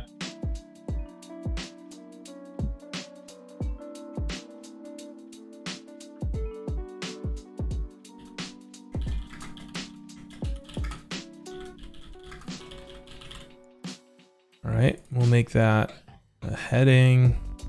I'm actually gonna go. That's nice. So, and what we would want to actually is like, okay, so show example of how does it look like? Yeah. So we could actually add a new module. Okay. Add a image. I think you upload that image. Okay, so I'll go to my export real quick. Go to simple page template preview. There it is. All right. Attach files. Oh, that was a link. So attach. And we choose and go ahead and copy this here. And then I'm choosing my AI file here. I'm gonna open that. That's it. And that's it. So let's go ahead and we'll preview this real quick. And so we've got a header. Obviously we could spend some time on this to make it look a little bit better, add some description and stuff like that. But when we're looking at this, we've got our preview of the template file, and then we've got a download link where you can download the AI file. So I think, Jordan, if does that workflow make sense for what you're talking about? Because you were asking about like email signatures and all that kind of stuff, and you can have this serve those template files there, but also give a preview. So that's kind of neat. Yeah, couldn't say it better. Yeah, there you go. Exactly what he's thinking. That's great. Yeah, so for internal teams, it's almost like a mix, right? Style guides are one use, but I'm even considering to use this for more of like a digital asset manager, a DAM, because you can preview this stuff. And right now, like if I were to show you the internals of TheFutur's Dropbox, with all of the content that we make, with all of this, stuff going on, it's insane. And sometimes, like, especially with new people onboarding, it's really tough for them to find exactly what they need, especially in the brand ecosystem. But this could help a lot. Interesting. That's cool. Great question, Jordan. Yeah. He said that helped. Nice. So Diggs has a great question. So the client has to pay for a monthly subscription, or will there be a one-time purchase so the client or designer can just pay once? How does billing work? Yeah, so billing is not that hard actually. First of all, we have to understand that we have like Corebook, which is like the main ecosystem of basically functionality, which actually enables like to publish URLs and etc. And then we have like, which we are right now. So we are in the Core Studio, and the Core Studio actually enables you to work with those unlimited projects, but we don't have like that publishing part. So when we actually are ready to deliver that branding project to our client, we can actually choose to say to client, okay, so we have built this cool feature, this cool brand guidelines. and you could actually you could, if you want like use public URLs, you want to use viewer accounts, you should consider buying a license for Corebook. But it doesn't change the fact that they can actually still use those guidelines without also paying if they don't need any of those features, right? So yeah, so at its core also Corebook is free to try, so with of course unlimited functionality and etc. But yeah, you can check out the pricing at our website. Yeah, let's try this. Let's go to pricing real quick. It's probably at the bottom, right? No. Oh, where do we go? So we have this menu on the left side, and we have pricing. Yeah, and that is about Corebook. So basically, this is the license which basically applies to only one brand book, and it allows you to actually use the public URLs, use viewer accounts, use full functionality of Corebook, right? And then we have Core Studio, which is basically a brand book prototyping and basically building brand guidelines part. You should check out how the website. I think it's really cool. Okay, I'll go back as soon as we answer this question. So yeah, here's I think that the biggest use case would be this, right? And who pays the person who pays this bill is the service provider, right? So me as a freelancer, I'm going to subscribe to this. Yeah. I see. Okay. So I would almost consider this something like Adobe, where there's a subscription. And with unlimited brand projects, if we were to publish this to a domain, we would need to add a different that other core subscription or. Yeah, and what's even cooler is that we have thought about like both sides. So if you are delivering brand guidelines to your project and you are Corebook Studio owner, you're gonna get 25% discount to the Corebook. So your client actually benefits that he's actually working with you. I see. Yeah. And if you wanted to maintain, like let's say we were working with small clients that didn't want to onboard another $55 a month subscription. And let's say I have 10 of these and I've got these brand projects under my studio account. These can all be white labeled under my domain, right? The domain that I choose for my studio. No, they will count as like a project. You can assign a client like an editor or editors, but you still won't be able to publish it with a URL. Oh, I see. Okay, gotcha. So that's more for internal use. Yeah. Okay, gotcha. All right.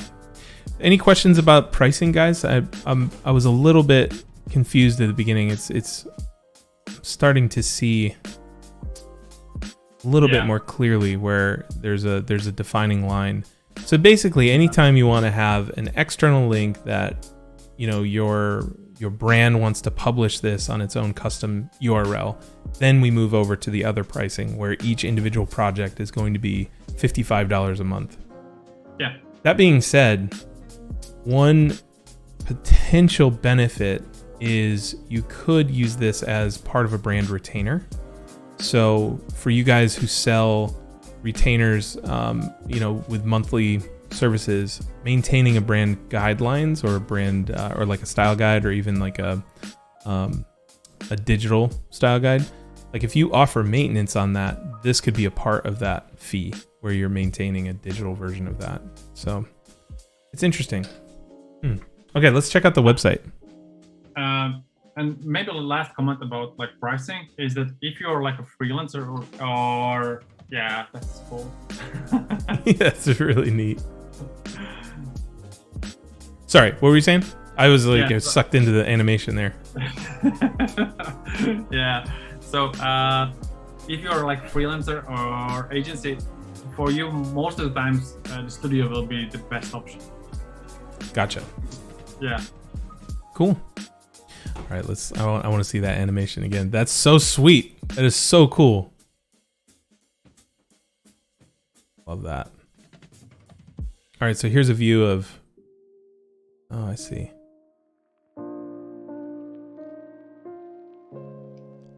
Very nice. So here's the view of a dashboard with a bunch of projects in it. Yeah. Interesting. A lot of this stuff we've seen in the dashboard. Nice site. Oh, Mackie Saturday's using this. Yeah. Very cool. He's a nice guy, by the way. I met him at Epicurrents. Just a really cool dude. Very cool. All right, let's go back to the audience. Let's see. That proposal template was worth every penny. Thank you. I appreciate that. Oh man, there's so many good questions in here. If it's published to a public domain, how can we lock it? I think we went over that already, MDS. When you publish it, you can control access, so you can actually not publish it publicly, but you can publish it to a specific group of people, which was pretty neat. Yeah, and you can actually, each single page you can actually lock and hide, so it's either locked or hidden from your public domain. So yeah, each of that section is totally under your control. Gotcha. MDS has another question. Do you by any chance use Discord for remote work with teams and file distribution regarding projects, or do you know of an alternative where we can have a meet and have separate channels to discuss separate projects or topics?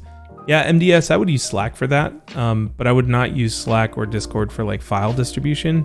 I've tried it. It exists, but it's just not great.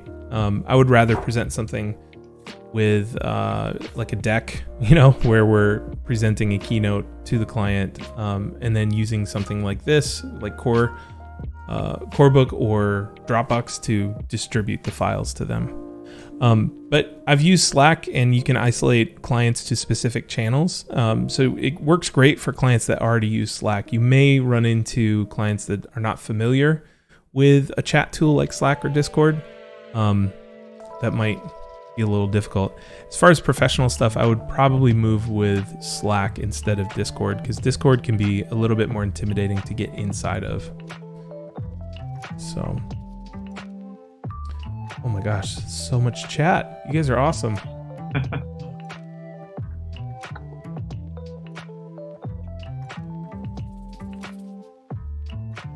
Fortune 500.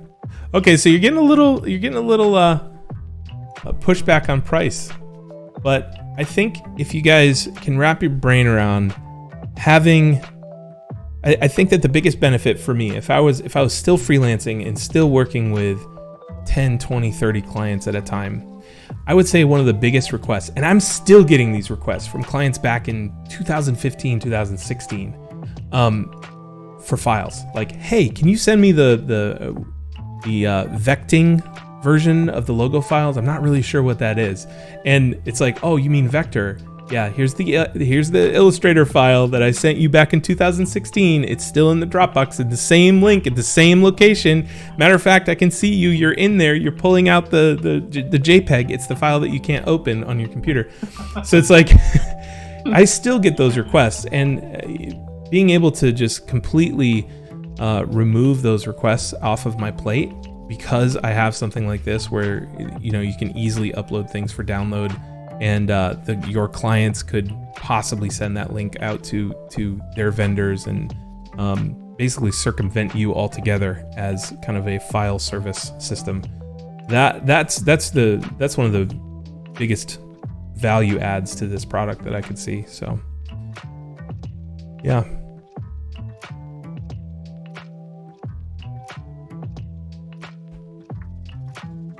How would you have that discussion, though? Hey, don't email me again. Pay $55 a month instead.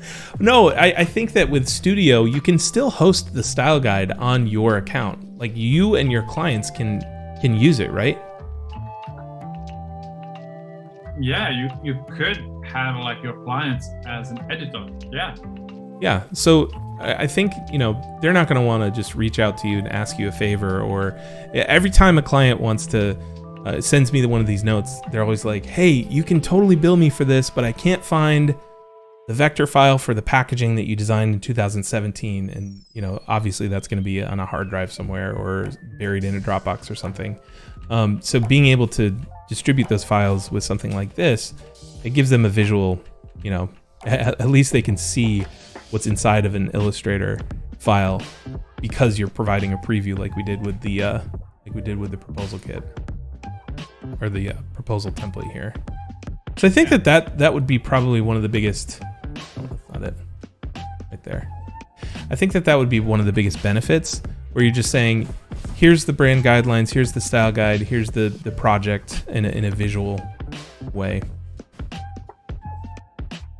Yeah, and you do have a lot of additional features you can actually offer to your client, which you couldn't do in this classic PDF, right? So not only organizational things, not only additional privacy and control over who has access to what. Yeah. And you could tell a client, okay, so how many times have you done rebranding? 2 to 3. How many times do you know where your brand guidelines are? Right?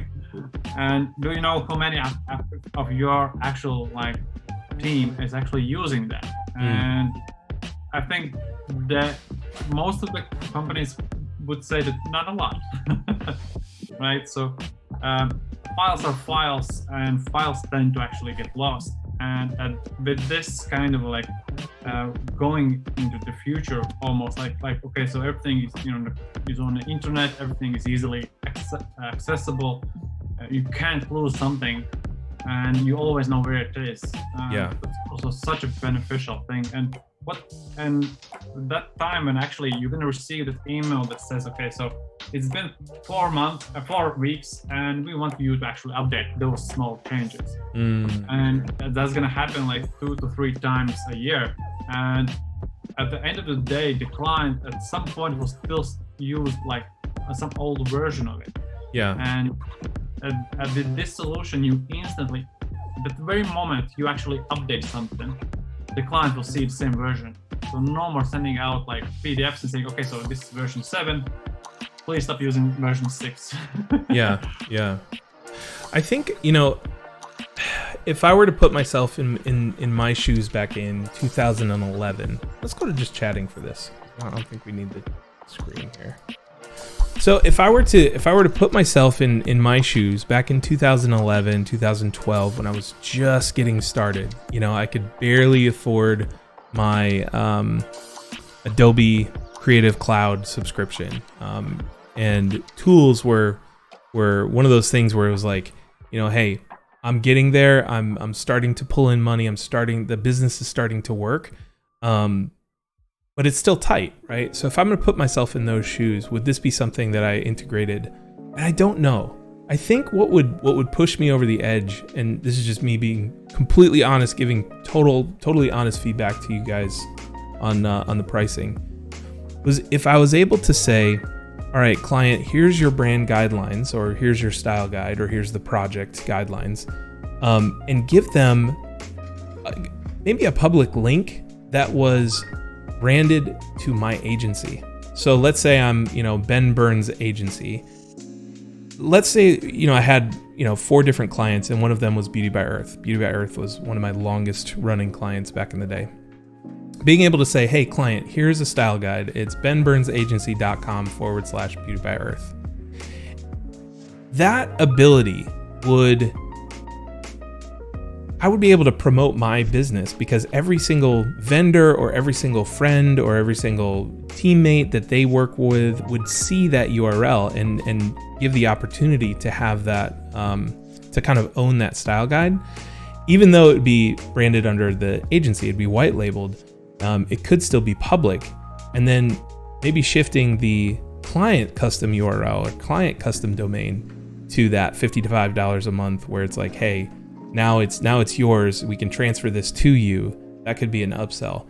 But that one little shift might push me over the edge, thinking about me in 2012, because I view that not only as being able to service my clients well, but also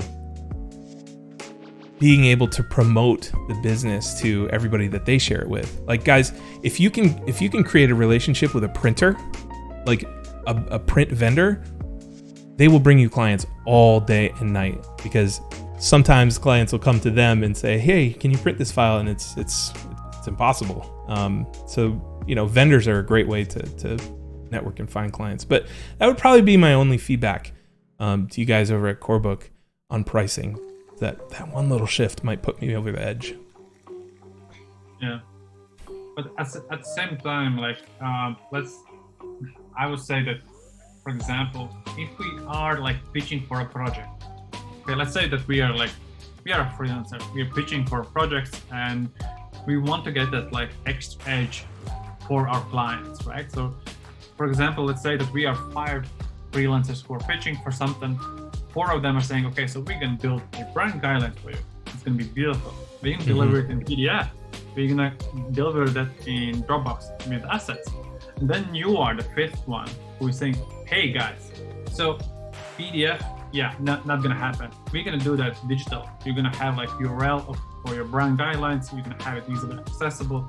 So you're actually adding value as a freelancer within saying that, okay, so I have something that's not going to be lost in your email in 3 months time, yeah, right? So, I'm giving you something that's actually updatable in real life. So if you need to make changes in your brand guidelines, you don't even have to call me. Like you can do it yourself. So you can, okay, so I kind of like don't like something in my guidelines anymore. The client at the end of the day still can actually make the changes himself, right? So you're adding value of allowing brand and your client to actually bring their value up. So you're more competitive in your pitching. Yeah. No, I totally agree with all of that. And I think that the value of saying, hey, we can transfer this to you and it will be a direct cost of $55 a month for you. That would be kind of a great upsell. The ability to share a public link that may not be branded or have the domain or URL for the actual company might be a great way for smaller clients. Like, think of people that are selling $4,000 or $5,000 websites or $500 websites. Being able to provide those clients with the same level of service as a Fortune 500 company is really a value add. It's just the added pride of being able to say, hey, this is our style guide on our own domain name is what you're charging for. And I think that's totally fine. I struggle with the cost for those freelancers who are working in that sub $5,000 range. And I'd be curious to see what you guys could come up with to support that crowd. Because that was me in those days, and then I came up pretty quick where it was like went from 0 to 100. Now we're here, right? And all of a sudden I was working with big brands. So the companies that really supported the designer as a service provider in those days are the companies that we recommended to clients that were paying big bucks. So. But anyway, let's talk about the future of Corebook. Like, what's next? Can you give us some sneak peek, or some, what's coming for you guys? Yeah. So, what's coming? That's a good question. What's next? So, our ultimate the vision and mission and what we want to actually accomplish at the end of the day and create is a ecosystem product. So, at the end of the day, we want you to be able to start working on your brand guidelines in Corebook. Mm-hmm. You pitch it. You pitch it to the client. You then win that pitch. So obviously, right? Mm-hmm. You win that, and you develop that pitch into actual brand guidelines, and everything else is actual extension to your brand guidelines. So we want to actually enable to transfer files, create things. So not to go in very huge future. Yeah. we are trying to actually build this platform of extensions that enable you as a freelancer and later for your brand your clients to actually stick in one place. So you That's don't really have cool. to move. Interesting. You don't have to actually move like, okay, so I have brand guidelines on Corebook, then I have like something else somewhere else. So I have to like move around the platforms. We want you to enable to stay at the one place and do everything fast and efficiently. Yeah. Very cool. Well, awesome, man. This has been really fun. I think here's a good point to kind of wrap things up. Anything you want me to leave with the audience? Anything you want to say to everybody? A lot of questions.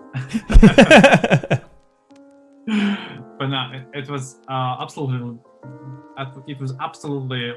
exciting to have to join you today on this live. Super exciting for me, and I love what we did and what we explored, and love the comments. Love it. Absolutely. I'm so stoked about that color hex code still. I'm looking at it right now on my screen. I'm just like, yes! Oh my God, it's amazing. Yeah. Well, thank you so much. And people in the chat are saying thank you. It says, thank you so much for sharing your product with us. MDS says amazing product. This is great, man. Really appreciate you jumping on and looking forward to the next thing. So you guys stay tuned to the future.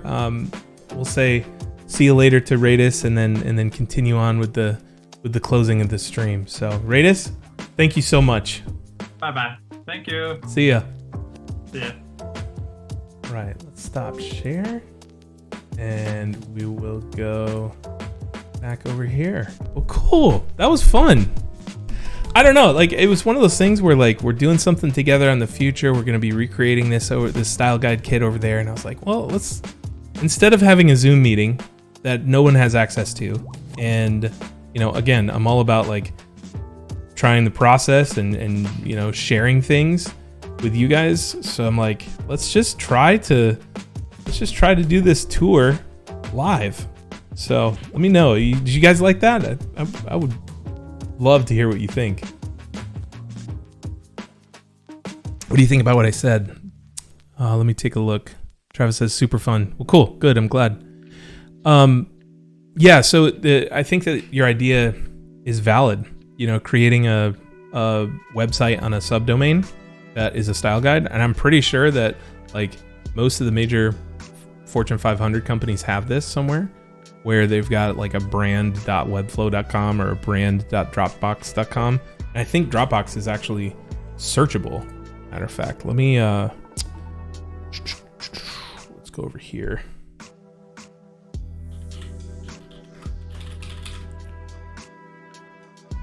Yeah, so Dropbox has some of their style guide online.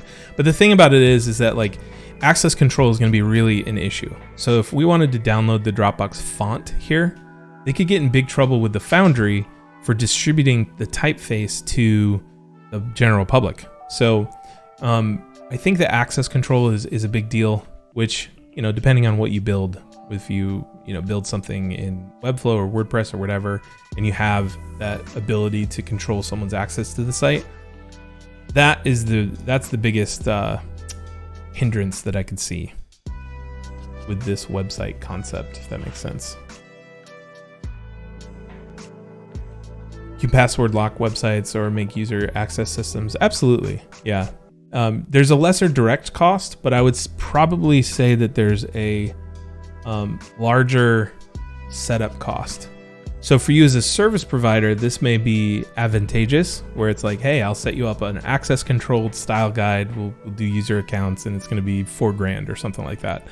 So that could be cool. But in terms of the ease of Corebook, I see some advantages there. And personally, and this is just my opinion on things, but I think that like the pricing just needs to be adjusted a little bit. And it's not even that $55 a month is too expensive. It's just that one feature of being able to host your client's website or your client's style guides on your account that I would probably want to see.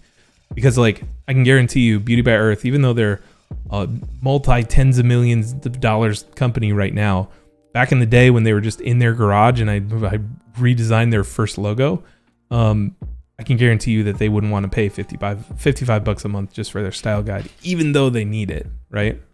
So I think it's right now it's priced for a specific tier of clients, but I think that if you had that freelancer account, even if you increased it to like $75, $79, where you could host your clients' style guides on your domain, I think that would be really interesting.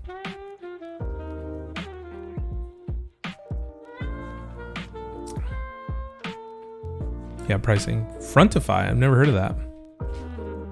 Interesting. 5 gigabytes of storage, 10 users, 1 brand guidelines is $79 a month. The thing is, so does it support creators though? Does it support freelancers and small agencies? That's the key. That's the what we're trying to solve here. And I think Corebook is close.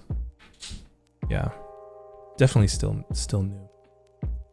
You can mimic all this functionality for a smaller price, but you need to know how to code WordPress. Yeah, exactly.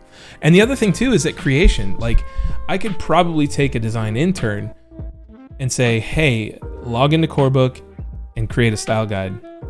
And then, you know, as long as they know how to export images and upload things, yeah, I think that'd be pretty easy. Building a style page on Webflow, password protected page, job done. Except for typefaces. And you'd have to, like, let's say Beauty by Earth is a great example. They are a cosmetic brand, so they have physical products. They have, I think, 40 or 50 physical products right now. It's, you know, lotions and cognac sponges and argan oil and all that kind of stuff. If they were to use, say, a style page on Webflow and password protect it, they work with their shampoo manufacturer, they work with their shampoo packager, they work with their cognac sponge manufacturer, their cognac sponge packager, and they have these different vendors. They probably have 30 or 40 vendors for their catalog of products, and each vendor is going to need access. So if you set a single password on that web page, every time you want to remove a vendor, you have to change the password and then redistribute the password to all of your other vendors. So it's not an impossible task, but this allows for a lot more flexibility on access control. So yeah, have a hard time figuring out who their target audience is. Studios or small agencies.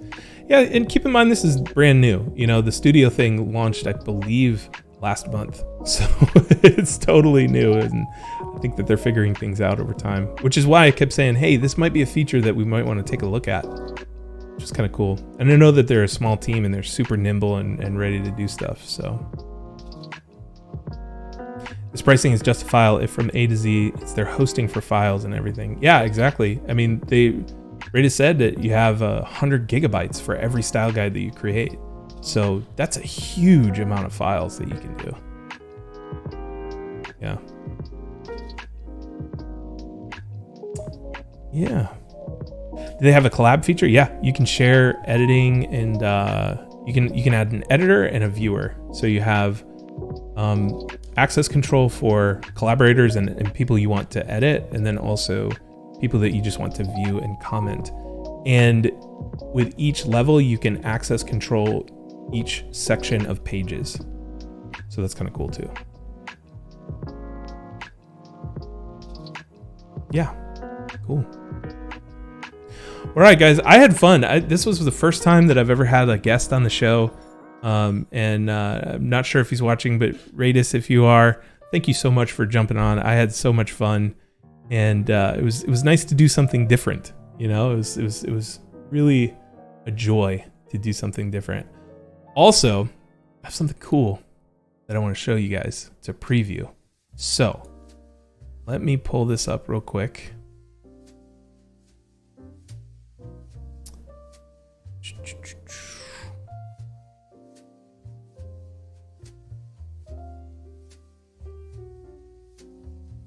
And we'll check out this preview real fast. That color card is still my favorite. Absolutely. Absolutely. All right, here we go. So we'll go desktop with no vid. All right. So this is the trailer for the new series. And this trailer is going to drop tomorrow. And you guys have been along for the ride for the entire time, which is super exciting to me. So I'm going to close out my music and we'll play this trailer. Here we go. You ready?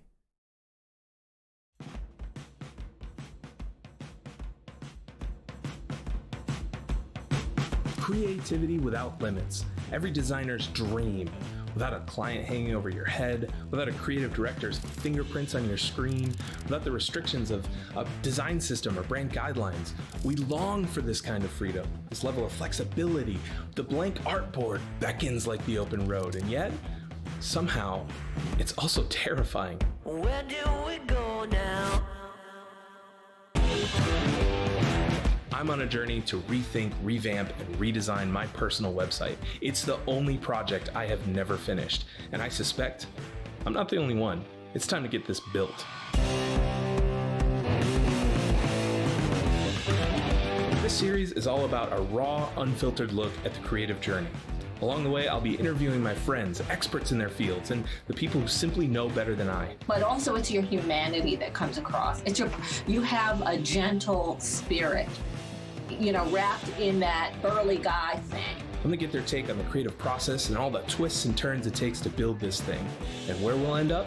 No idea. It might turn out great, but it might not. That's the adventure, that's the journey. Welcome to Built by Hand.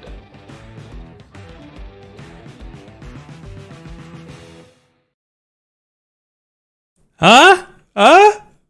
Was that good or what? Oh man, I'm so stoked. So stoked.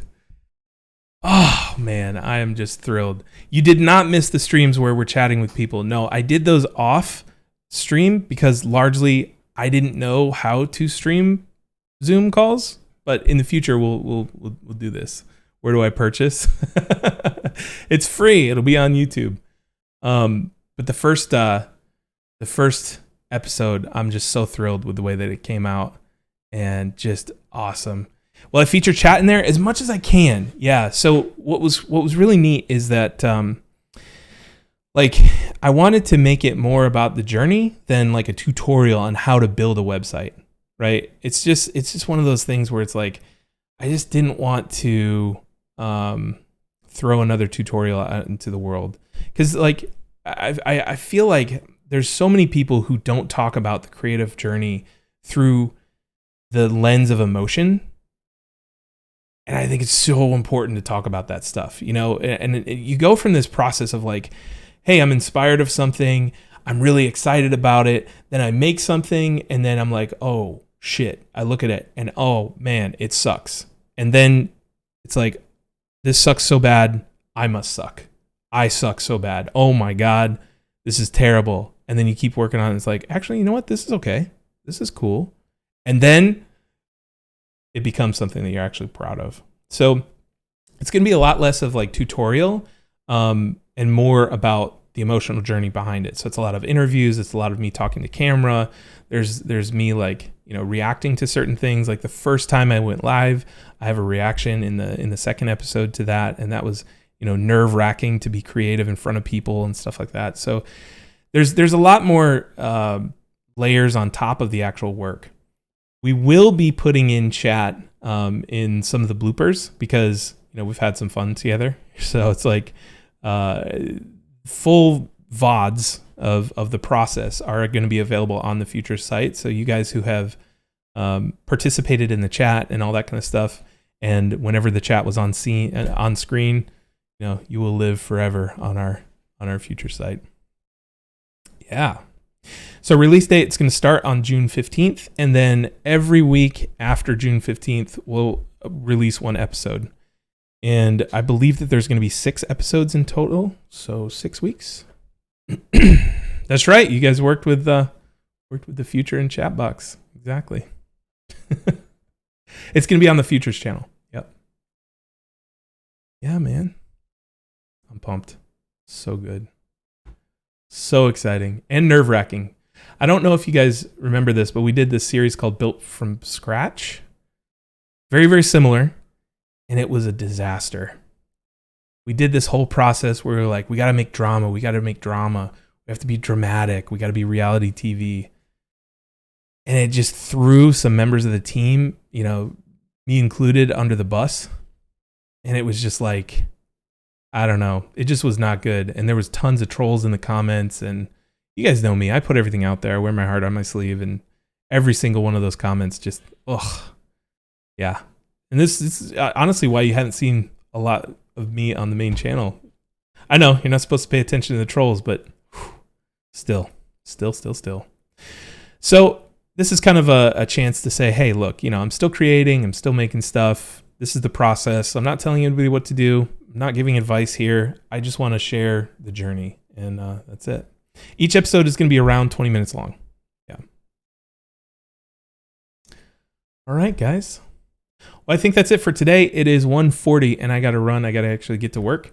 So thank you so much for joining. I had a blast today. I'm so glad that I'm so glad that we didn't crash and burn and that the technology supported us. And I'm super stoked to actually get into this style guide kit thing in Corebook and make it happen. So appreciate it, everybody. And let's go ahead and find somebody to raid. Let's see. I mean, A's got to be on, right? Yes, he is. Very cool. Butte. All right. Well, cool. So everybody on Twitch, get ready for the raid. Everybody on YouTube, you can't come with us, but hey, I would head over to Twitch and search AAOA. He is the designer that's next on deck. Let's see, go over to rating, and we're good. All right, everybody.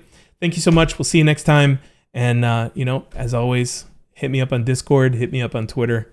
I absolutely love talking with you. And thanks for joining. All right. Bye.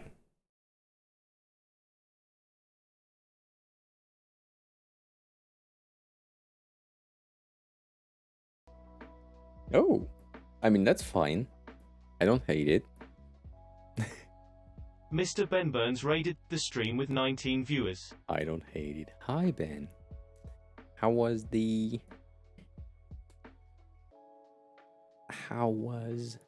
Lethal PSD is now following. Ooh, how was the style guide? How is it going? Was it good? Was it good? I didn't fucking fix the alert. It's on